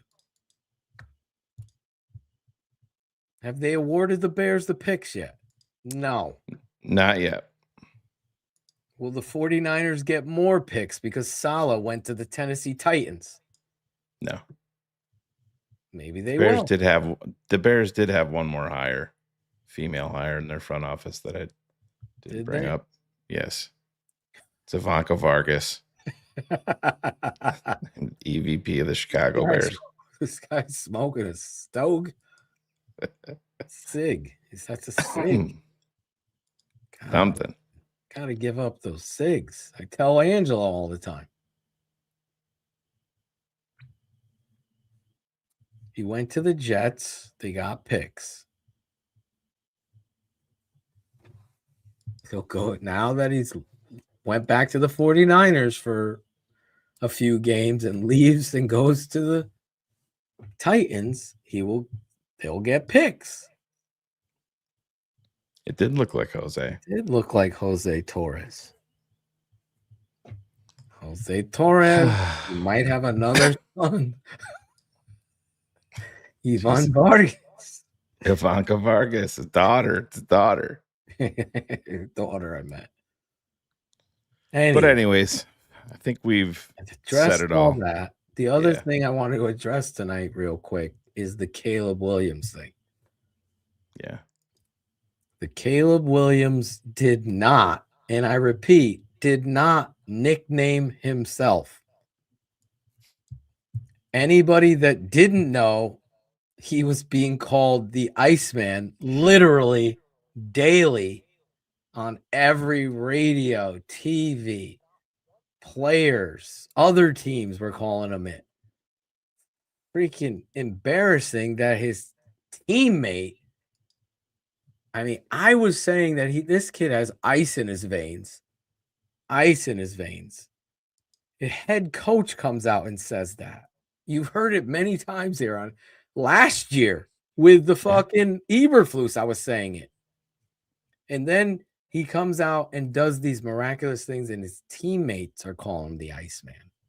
They're calling, I still remember Rome Odunze after the fucking, what was it? Was it the Eagles game? He was hurt because he wasn't playing. He was in a jacket. Right. Iceman. Right? So, I mean, it's just pathetic to try to, another thing that you're trying to dog this kid. Oh, look at this guy trying to own the rights to the name, and he called himself that. That's so cringe, Shane. Fucking idiots. I see it. It just makes me so fired up. Teammates did that. Coaches, scouts. Fucking, I think that someone sent me a clip where Puka Nakua, they're asking him, do you know the quarterback of the Bears? Who? The Iceman, he says? Yeah. Who, Iceman? And then you got Skip Bayless out there trying to take a fucking cheap shot. It's embarrassing. Yeah. He should be apologizing for that. Oh, yeah. They're trying to make something out of nothing for sure. And I'm trying to buy Next time thing as you'll see Coach JB taking a shot. He's about as useless as they come. How does he not get dinged? Oh, because he probably does. That's probably why. Yeah, so well, it's loading. John Centino found a list of 17 people with the nickname Iceman. Yeah, and it's the thing about it is Patty Ice. They tried him. First it was his clothes, then it was his, cell phone cover, then it was his lip color, and then they moved from one thing to another, and then what football color season. phone? Yeah, pink. and then it was It's your nails. It's the Clear. completion percentage. What color of your lips? Pink. Right after, and I kiss your mom. Yeah, the lips are pink. He said, and your girl love them. Your girl love them. That's it. Yeah, lips are pink, and your girl love them. It's pathetic. You're not gonna downgrade this kid. He didn't give himself the nickname. Anybody watching this show, if you ever say that he did, that's when I just block you. You know better than that. Don't let these jealous trolls dictate the narratives. Ruben Bain's arms aren't too short. He will still fire the fuck out and throw a tackle on his ass this season. You can't teach that kind of power and explosiveness and twitchiness and anger and violence. You just can't. The guy has it or he doesn't. And I would totally trade up for Bain. There's not a doubt in my mind. If we had to go to 15 from 25, I'm doing it. Here's the 60th. Give me Bane. Because now you're talking about another pillar piece. Ruben the Iceman Bane. Shane, I'm copywriting that shit. Right. That works for me. We got somebody here in the somebody here. I was talking about this guy earlier tonight. Yeah. We were breaking down tape together. Right? Oh my fucking God. Your lunch with Larry. Larry Mayer, everybody's on the show tonight. Oh, my bad. It's not Larry. No, it's not. Where is Larry. You got to add him to a 3. There. There you go. He is. Big Steve. We got to figure out this setup. We got to clean this up. It's like there's 50 fucking different layouts, and you need to label them. Is what I need to. You keep creating them. How can I know? Okay. Not you. I'm saying StreamYard. Oh, you got to hover your. See what I'm talking about? Look at this shit. You got to hover it above you. They're all over the place. There it is. I came in causing commotion with the layouts. Now the world don't move. I was hoping to get one of those golden fucking boxes. I was like, shit, I want to be in one of those. I don't know if that'll. Man is born. He's a man of means. Along come two. Ain't none but the G's, they say. Different strokes. Big Steve, we got Big Steve. Oh. So what's up, Big Steve? Coming at the end show. Yeah, I told Shane I would try to jump on, man. Yeah. You got to. I was washing dishes with a fury. I just got to make sure I don't have a bad look. How many dishes you snap? What's that? How many dishes did you snap? How many? Oh man, I'm proficient with that shit, man. I'm fucking just stay out my way. I get it done. Yeah. Working one of those fucking Hell's Kitchen fucking as the dish guy. I'm fucking slinging fucking soap everywhere. Maybe we can get you on the show, Bear. You'd be the dishwasher guy. Former Bear in the dishwasher. Well, I'm supposed to be. I don't think I told you. I'm supposed to be in a episode of. What? I don't know if it's supposed to be Kitchen Nightmares. I don't know if I was supposed to say that, but my Kitchen Nightmares. That show, nice. Back on. I used to love that show. Yeah, they came to Chicago. Gordon Ramsay. Fran is a producer, and then she knew I played for the Bears, so went through the whole little special treatment, and it's not what you think it is. It's definitely kind of orchestrated, but I can tell you what, Gordon Ramsay came to our table. It rubbed me on my fucking shoulders, like gave me a massage. I was like, "What the?" I was tweaking. I was like, "Gordon Ramsay is rubbing my fucking shoulders, like a deep, like I felt his thumbs in my shoulder, like digging in there deep." I was like, "What the fuck is going on?" But yeah, so we'll see. Good hand placement, good strength. Great hand placement. Steve got felt up by Gordon Ramsay. Man. I took it too. I was like, "Hey, Jerry, there was movement, Jerry." That's one of my favorite episodes of stuff. We'll see what my 2 second. I had a little speaking thing. All right. What did you get my 2 You were second listening thing. to the show and you got fired up? Is that what happened?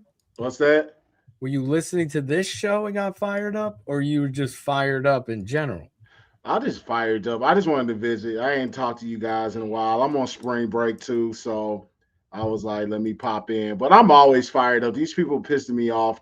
We're at that point of April, and getting close to the draft where people are just coming up with these crazy scenarios and just their takes of, recently the Caden Proctor, and then obviously Bane, his, it's just everybody wants to have like their take, but are they crunching the film, or do they understand what they're actually watching? And that is so annoying. I'm just ready to get to the draft, and hopefully the Bears follow suit with what we talk about here on our show and TTNL and because I like you always say, Phil, like if we had an opportunity, how do you always say it? Shane's the general manager. How do you lay out the Yeah, Phil's going to be the organization? coach and I'm the GM. So when he Okay. goes crazy, I can fire his ass. Yeah, I got to keep him in Yeah. line.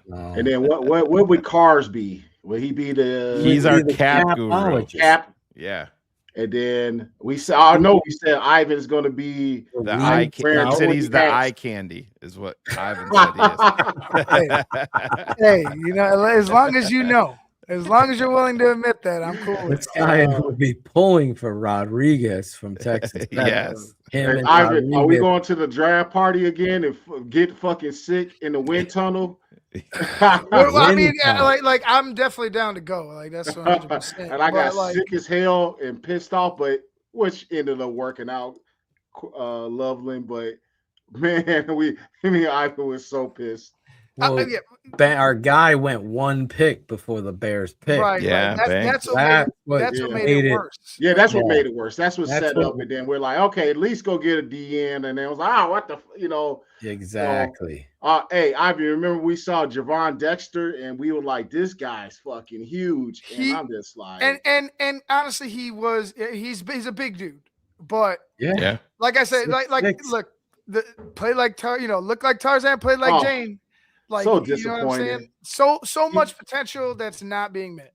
I look at him and I was like, oh, that's Steve, don't forget that size, that height, that he has doesn't mean shit because he stands straight up. He would just give you his chest and you would just do what you wanted with him because he's slow off the ball. I could be sitting there waiting for him to get out of the stance, timing up my punch. Yeah, and if it's a run play, he'd still be in his stance as you're fucking scooping him and fucking swinging your ass as the running back goes right past him. Yeah. Oh, he's pancake. Big Steve. If that picture had Big Steve on the opposite side, he's pancake, dog. I mean, like there was no move. Oh, we're getting underneath his fucking pads, man. He's just, oh my god. Well, way be an Olin or whoever, way we used to come off the ball back in the day. That he's already given us a 3-yard or 2-yard head start. Thanks a lot. Craziest pick. It is. I mean, it's almost like poetic for his career. Yeah. So far. If wouldn't you love not taking that picture right there and pausing it a I million put it in times. his fucking locker. I swear to God. Oh, hell yeah. Who put this here?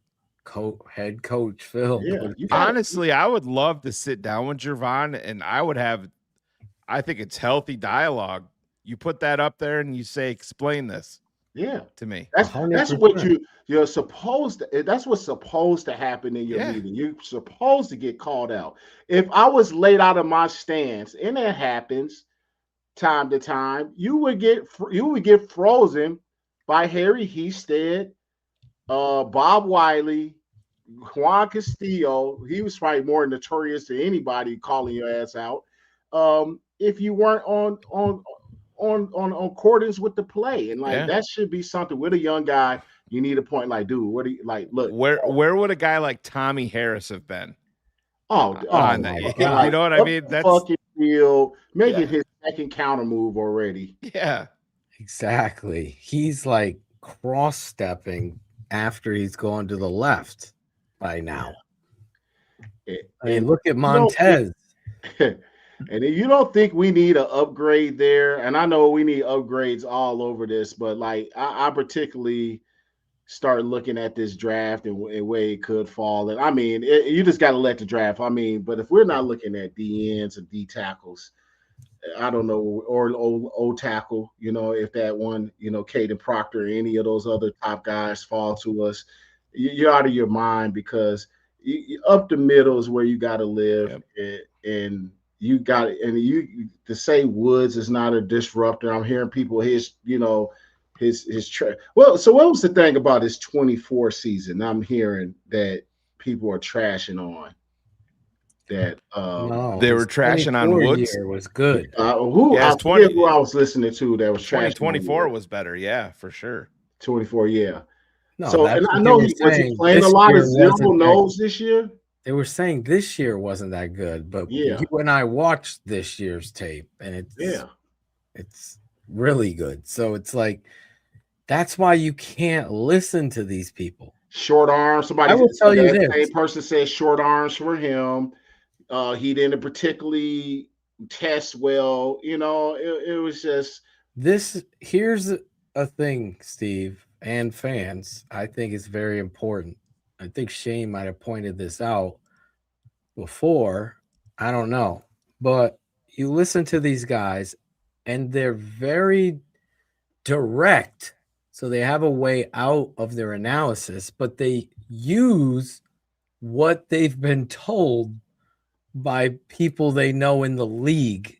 That kind of framing of sentencing. Or from an agent they're getting paid by. 100%. That's where I was going. But they'll use that at, well, according to a lot of people in the league really love this guy. So now all of a sudden that guy raises up on their fucking. That's where you're doing it wrong. I don't give a fuck if everybody loves Zion Young. I'm telling you, I don't believe that guy is a first round guy.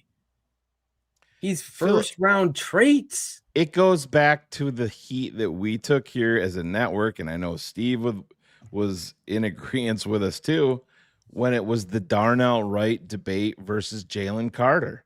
Oh, yeah. Everybody, you have to take Carter. You have to take Carter. You got to take Jaylon Carter.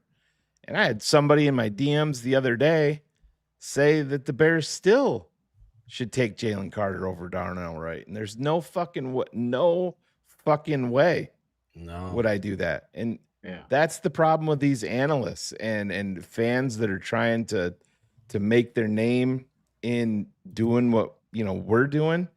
You're going to have to take a lot of fucking heat on some of your takes if it's against consensus. It's the way that it is. I mean, yeah, of course you're going to have your misses, but it happens. You can't succumb to public pressure when you're analyzing a prospect.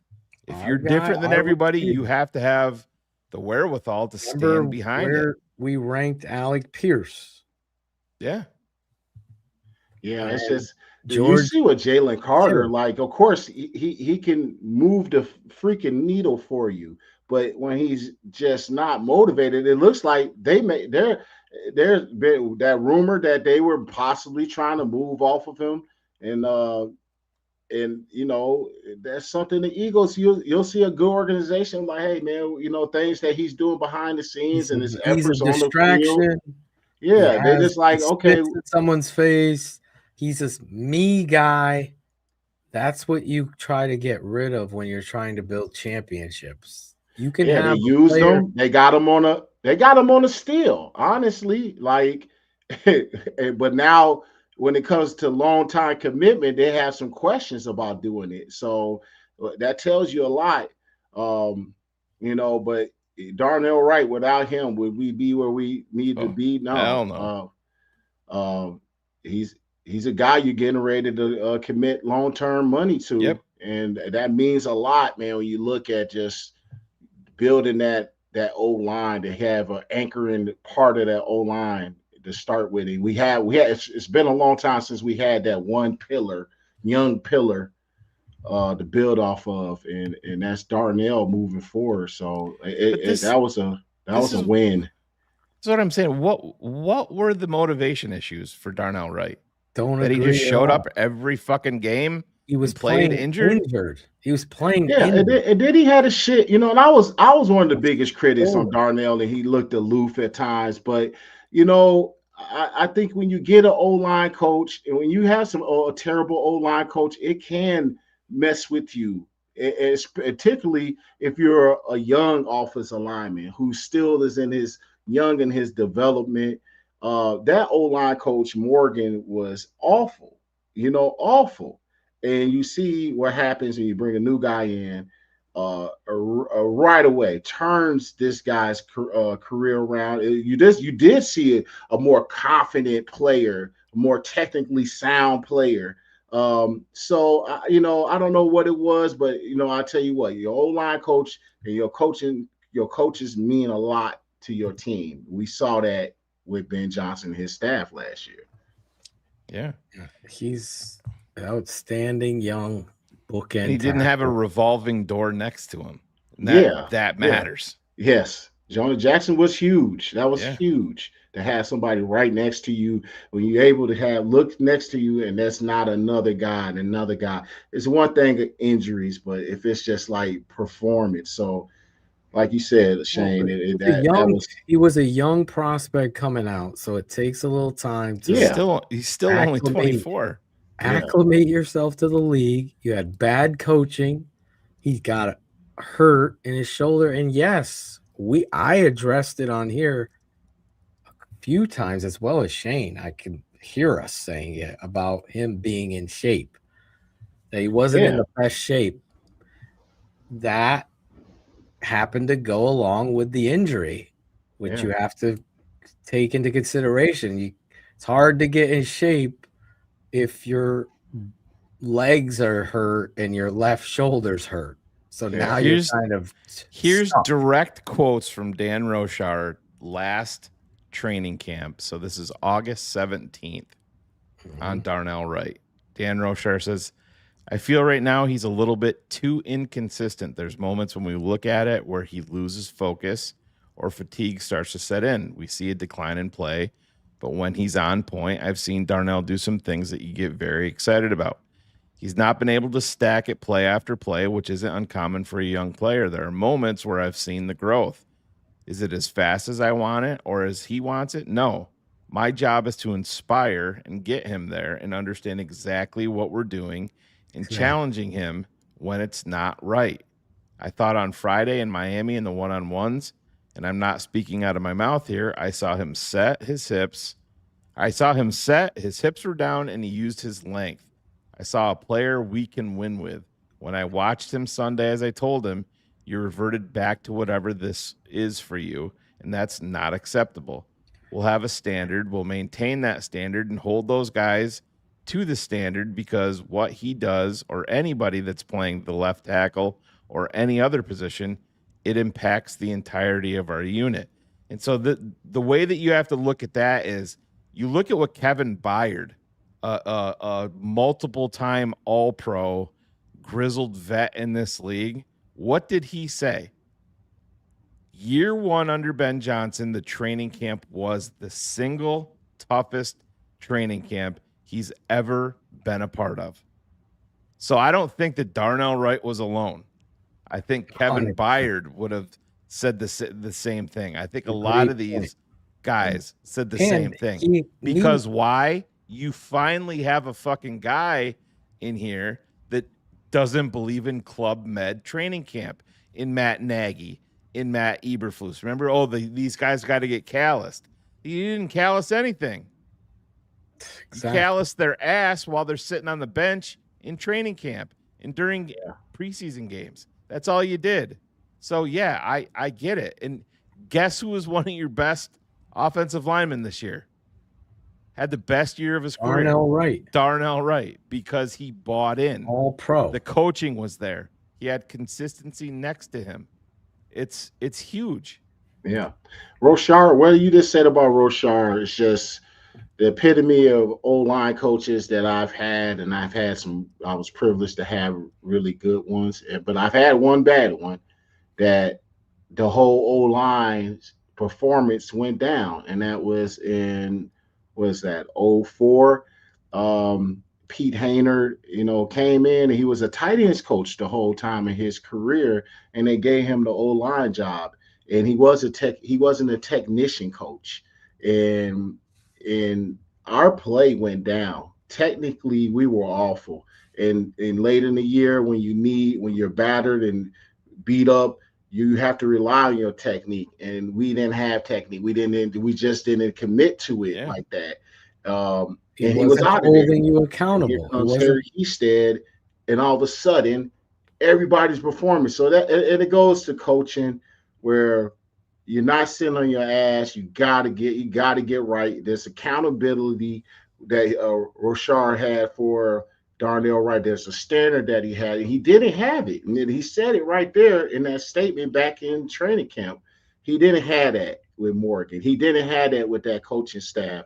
You saw a lot of people exceed their level of play in a whole team perspective. Like a lot of guys leveled up. Still wasn't great, but but they did level up from the year prior. They all did.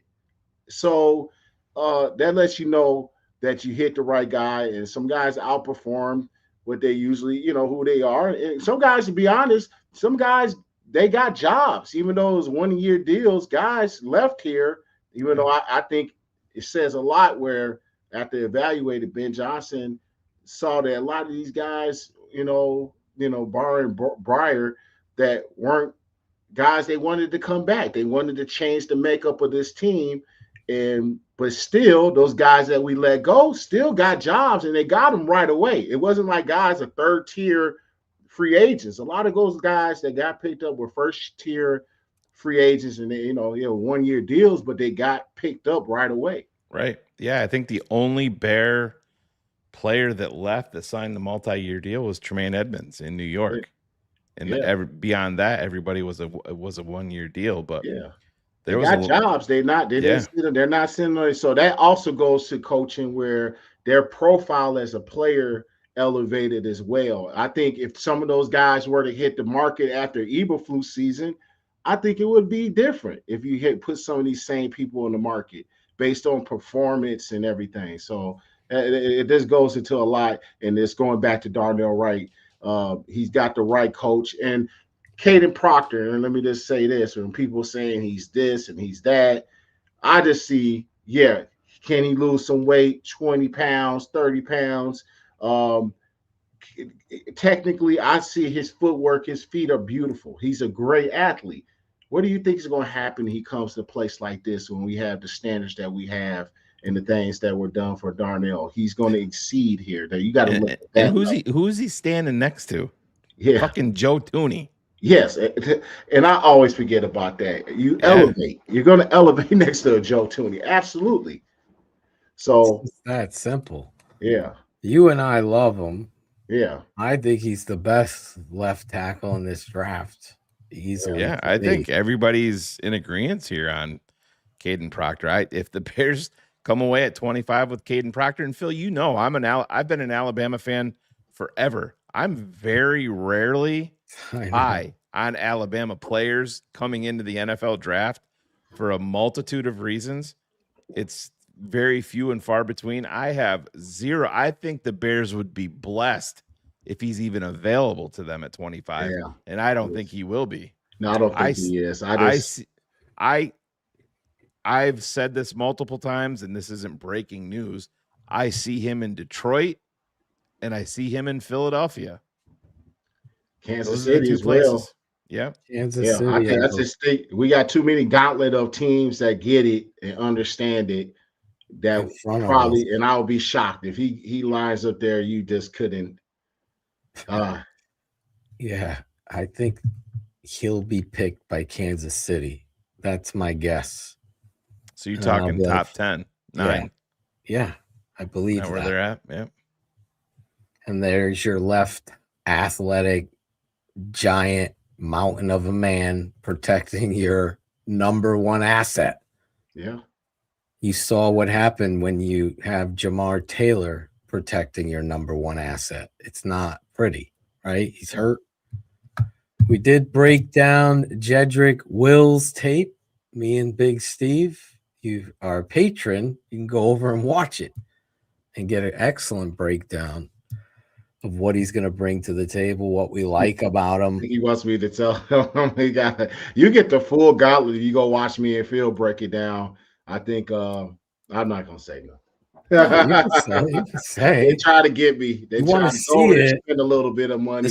The seeing is believing. Yeah. You ain't going to get any better. You get to watch us talk about it while we're actively watching the tape. And it's not cherry-picked highlight tape. This is tape, and I instruct Ivan, the lead scout, Ivan, yourself, Sean Stewart, whoever's cutting tape.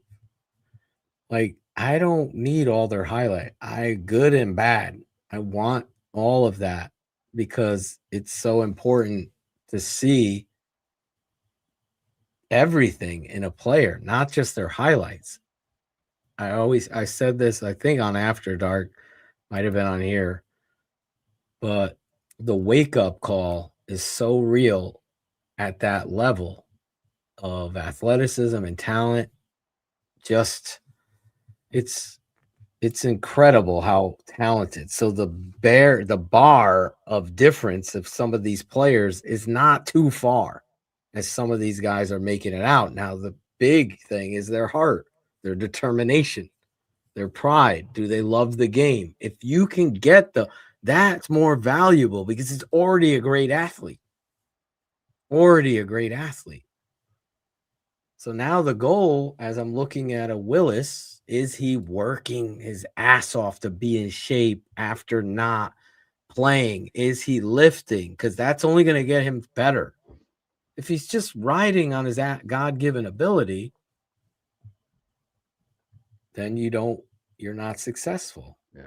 For him to battle all the way back, we'll see. Rashard I'm hoping Rashard has, because he's an athlete, and I'm just gonna leave it at that. But I'm hoping that motivation. Yeah. This is probably your last bite at the apple. It's the perfect scenario when the left tackle spot is wide open for you, and that Rashard will have that effect on him. Maybe in Cleveland, he's not getting, we know that's a shit show. So, but he is wildly athletic. It's just the fundamentals, health, and want to, and and refining, and he might just be in the right spot. So I'm excited to see what that's going to look like. I'm just upset that no beat reporter just gets Amagaji, a 3rd round pick, highly athletic, has all the fucking ability in the world, length, athletic feet. What's where is he in that competition or no? I mean, the easy spot there is, if he's doing a presser for everybody in the media scrum, but like Hogan Johns had him, in their, specifically on their show as a guest, that would have been the perfect opportunity. No, I'm talking about polls. That would have been the perfect opportunity. No, you should have asked him. He dropped the ball, and I think it's an important question. It's a 3rd fucking round pick. Yeah. Picked injured, by the way. Same with Shamar Turner. That you have these questions about polls like that. His free agent money has gone right down the middle of the defense. Tackles, linebackers, safety. Just look at it. Defensive tackles, linebackers, safety on defense. They've not gone on the outside. In free agency, they sign Wills on the other side of the ball, on the outside. Howie, who are you talking about? Are you talking about Caden Proctor? I listen, you can be an O-line historian saying that Caden Proctor's a right guard. It's just, that means to me you have not watched one lick of anything. I don't know. I'm not trying to be a dick about it, but I mean, stop. This ain't Mekhi Becton. I'm an O-line historian. It's wild as fuck. That is. I have never. You know what I mean? Like, yeah, wow. He's slow. He's so slow. They fucking use him on offense. No, wide receiver. So I know you ain't no historian. How he looks at size. This dude gotta be trolling. At this point, it's gotta be a troll. I just can't do it, man. I'll let y'all talk. Well, that's why we exist here, because we're gonna call out nonsense like that. Lord it's have mercy. Crazy. Oh, but what it is, Gary! he's saying, he's a big guy. He's overweight. Oh, so he's a guard. That's it. That's the breakdown. It's over. I don't give a fuck about no 1.008 fucking time. I mean, it's a good measurement to add to your portfolio when you're evaluating these guys. He's an offensive You line start throwing these numbers historian, at folks. me, man. Get the hell. Oh, I want him to run a streak route. Okay. Yeah. He is an Lord, offensive have mercy. line historian. He says Proctor is a guard. He's too slow. Historian. Oh man, I want to break out the film right now and put the historian on deck. Let's go over there. Let's just cue up the film and TapeNeverLies.com. put the historian on here, and let's see what the historian what's so historic about what. I am an offensive line historian. Yeah, oh, man, that killed me. I'm sorry. I'm not trying Peter to be Woods, cruel or defensive mean. tackle, Clemson, was made in a lab. His play comp is Jeff Simmons, a one-man wrecking crew. Collapsing pockets, 6'3", 315, 490 bench, 700 pounds. Me and Big Steve have him as our #1 defensive tackle in this draft. So I'm there with you. And I'm no D-line historian, but I will tell you this. Should we invite Howie on the show? Howie's mock draft. He said clip it. He wants it clipped. He wants that clipped. Barlissimo versus Howie in the mock draft competition. Yeah. Oh man. Yeah, I mean, come on. It's just all that is you're trying to gain credibility by making asinine statements, saying that you're an offensive line historian, and all you're saying is, "Oh, I'm worried about his vertical. I'm worried about Caden Proctor's vertical jump." Is that what he said? His vert? Oh yeah. Yeah. It's contradicting to have a big vert, but start slow. Well, yeah. I'll tell you a story about a guy named Larry Bird. He had no vert. He wasn't fast, but that motherfucker could play the game of basketball. Like game of basketball. Yeah. And he could talk more shit than the smartest man. So I would love to know how many snaps of football. Historian. I'd love to know how many snaps of Caden Proctor's career the O-line historian has actually watched. He might be a patron. I feel like I don't care. Yeah, I don't care. I feel like he went to the NFL draft profile and saw his size and is like, yep, he's a guard. What did Todd McShay say? And McShay's boy. Brad Biggs said, "What's McShay's boy?" Man, I'm like, what, Brad Biggs? Mensch. Do you know this guy? Oh man, because it comes up on my Spotify. It'll pop up, so I'll be lifting, and then first. I want to test Howie. If you got a wide 9 at left tackle, what kind of set would you take? Oh boy. This is simple. I'm not even trying. He might. I just wanted to know. Something tells me he's gonna get awfully quiet in the comments. An offensive line. I'm an offensive line historian, but I'm very tired because Big Steve is gonna wear that to the Bears draft party. TTNL's O-line historian. Oh no, man. I'm sorry, Howie, man. Howie wears the T-shirt that says "I'm with stupid" because that's where everybody else is. You know. I'm sorry, he's got it figured out. What the fuck, dog? This guy is better than the fucking noise ordinance. God. In Arlington Heights. What you gotta understand, Shane and Phil, the volume level of the crowd. Oh, look what he answered you, Big Steve. No, dog. Okay, wait. Because Y9 set on a five step quarterback 5-step.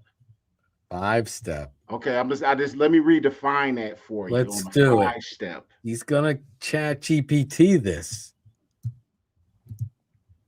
That's true. He does not have the terminology. Well, if I'm thinking of Y9 off the rip, I'm Right. not 45 on them, but if you're in but it could vary on the drop of the quarterback. So that's why I'm saying five. If you're I a don't know what historian, I'm you happy gotta to have a bring. terminology. I'm happy to bring the noise. What if the noise is fucking bullshit? If a guy Like, what if is it's a all math, just crap? You know what I mean? Everything that guy just says is bullshit. I'm not smart. if you're a historian, you better know the terminology for there. You are Yeah, if you about the came with it though, you Yes. have 45, Fine. but I'm looking for more now. So that's why I was like, on a 5 step ChatGPT told against me the wide nine, I 45. need to know. Yeah. You got to be careful, Steve. They have to be on screen for this kind of question. ChatGPT is a beast. Because ChatGPT might give it to you, perhaps. Although maybe. it couldn't spell strawberry. ChatGPT thinks there's only 2 R's. In Speaking of strawberry. ChatGPT, they did create this earlier for Monday evening, Big Steve.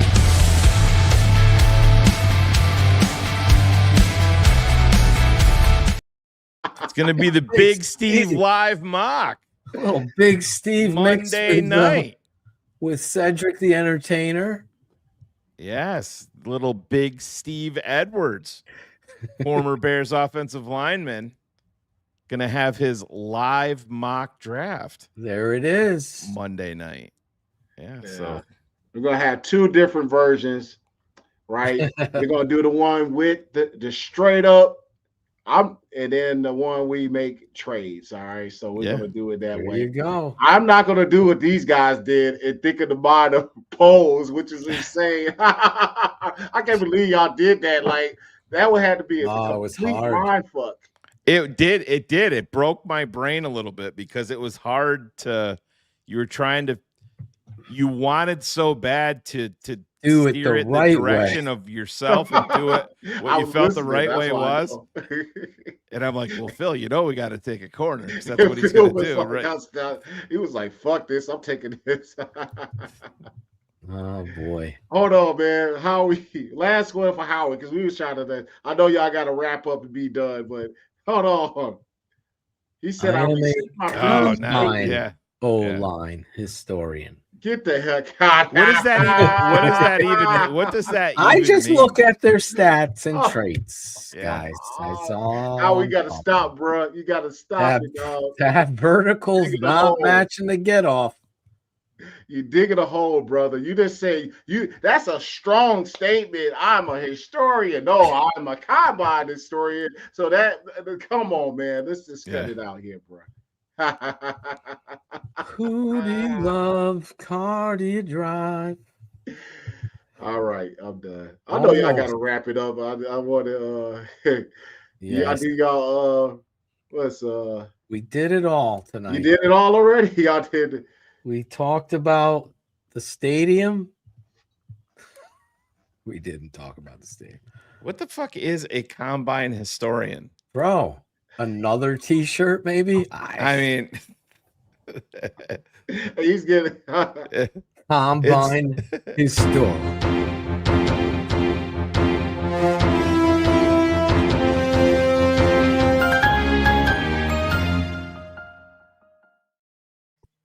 Oh shit! Hey Howie, I want you to come on the Bear Down Big Steve. Come on, man. You funny as hell, dog. Howie's mock draft right after Big Steve. You got to come on because I'm doing the mock draft, Howie. So I'm gonna need you, bro. Bring Howie on. Need those combine numbers. Right. Eric Williams, who are you? You weren't at the combine. I know nothing about Eric Williams out of Central State. Who the hell is this guy? We should put you at guard. Was Larry Allen at the combine? I don't think he was either. Oh my god! Out of Sonoma State. Sonoma. Yeah. Sonoma State, right? Yeah. John Randall would never be drafted. Get him out of here. John Randall out of Texas A&I never be drafted. Yeah. By Howie. Too short of arms. And all that. Hey man, that combine shit. I mean, at the end of the day, it gives you some good portfolio, good. Gives you some good looks. If you follow Checks that some shit, Tipsy, boxes. your team is going to be awful. The all combine team. You know how many little motherfuckers run 4.3s? I think I heard some. I always say I heard something because I can't remember who fell. Fucking so much shit. But somebody had a great stat line about all the cats those receivers that ran 4.3s. None of them have Like been half of productive. them, or half of them not even in the NFL any longer. Or were productive. Yeah. Like the guys that run 4.5 all are very productive. That's why I said a 4.5 guy is fast. Like it's fast. 4.4 is world class. 4.3 is elite level speed. 4.2 is otherworldly. So nobody could sit there and say a 4.5 receiver isn't going to make it in the NFL. It's been proven time and time again they're probably most productive. That's why the RAS score isn't the end all be all, especially when you circle 40 time. But anyway, we went over the time for the first time in a long time. We've been keeping them at 2 hours. Yeah. Thanks, Howie. Fucking Howie, the O-line historian. Combine historian. Combine, O-line. Oh, he's both. Yes. Oh, he did rescind his O-line historian title. It's late. It's too even late. though it's Howie. way too late, and it's going to be a T-shirt. Don't be a Howie on the back. Don't be a Howie. O-line historian. That is funny. I studied under the school of Howie. It's all good, Howie. So don't forget Monday night.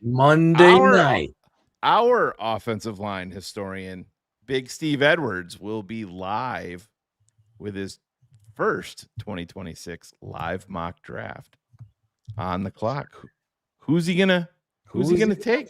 I'll be tuning in. Hopefully not an offensive guard like Caden Proctor. That shit's so fucking crazy right there. When I was generating that, it was so fucking funny because they had you talking. Oh no. And you sounded like the corniest white dude ever, and I could not fucking change it. So I'm like, I told Chat GPT, and I'm like, all right, don't make him talk, just have him smile, please. And I'm like, that'll be perfect. Oh Nice. man, fucking Crazy what these things can do, man. Yep. Oh I man. do have a picture of Howie now that he got mentioned live on air, Phil. There he is. There he is. He's very excited. No. There he is watching Calvin Banks tape right there. Yeah. What was your take on Calvin Banks? You can't lie now because you know it's not Howie. Did he like Calvin Banks or no? Yeah. What is your bet? I liked him more at guard because his arms were too small. I'm assuming that's. Don't we have? I'm sure he dad loved Will opinion on Campbell that? at tackle as an offensive line historian at the combine. We don't have it in this. Oh, there it is. There it is. Yeah, he's bullshit. Oh my God. Yeah, so not only is he a historian, he's a fucking genius on top.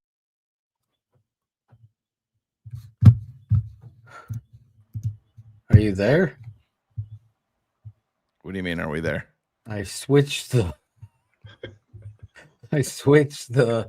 Oh, you went to X's Green. with the O's? Yes, to get the. What do you think of people that say, where is that drop? I thought it was there. Is it Draft Mob? So if you switch it, I can't switch it back once you do it. There it is. Some people think Banks is a guard, Dad. What would you say to that? I think they're assholes. I love it. I love it. There you go, Howie. Sorry, buddy. He said he had a lackluster rookie. See, oh my God. Yeah. Lackluster.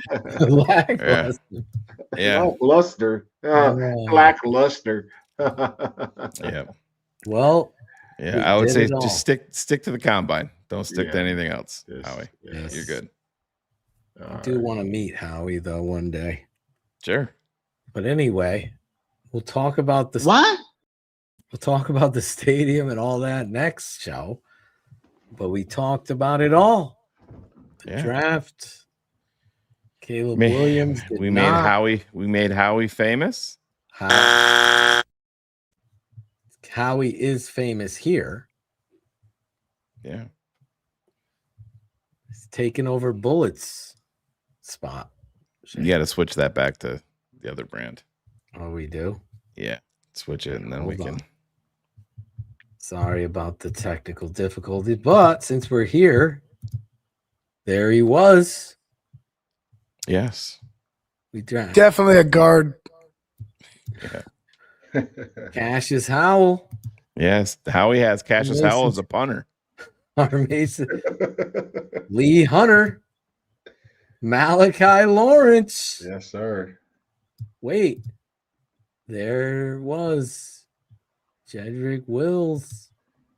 Oh, we did a double feature, Steve. Yep. Me and you. Oh yeah, that was great. That was fun. That was fun. Big Citrus. Big Steve couldn't make this episode, even though I wanted him there. Yeah. Max Ahenico.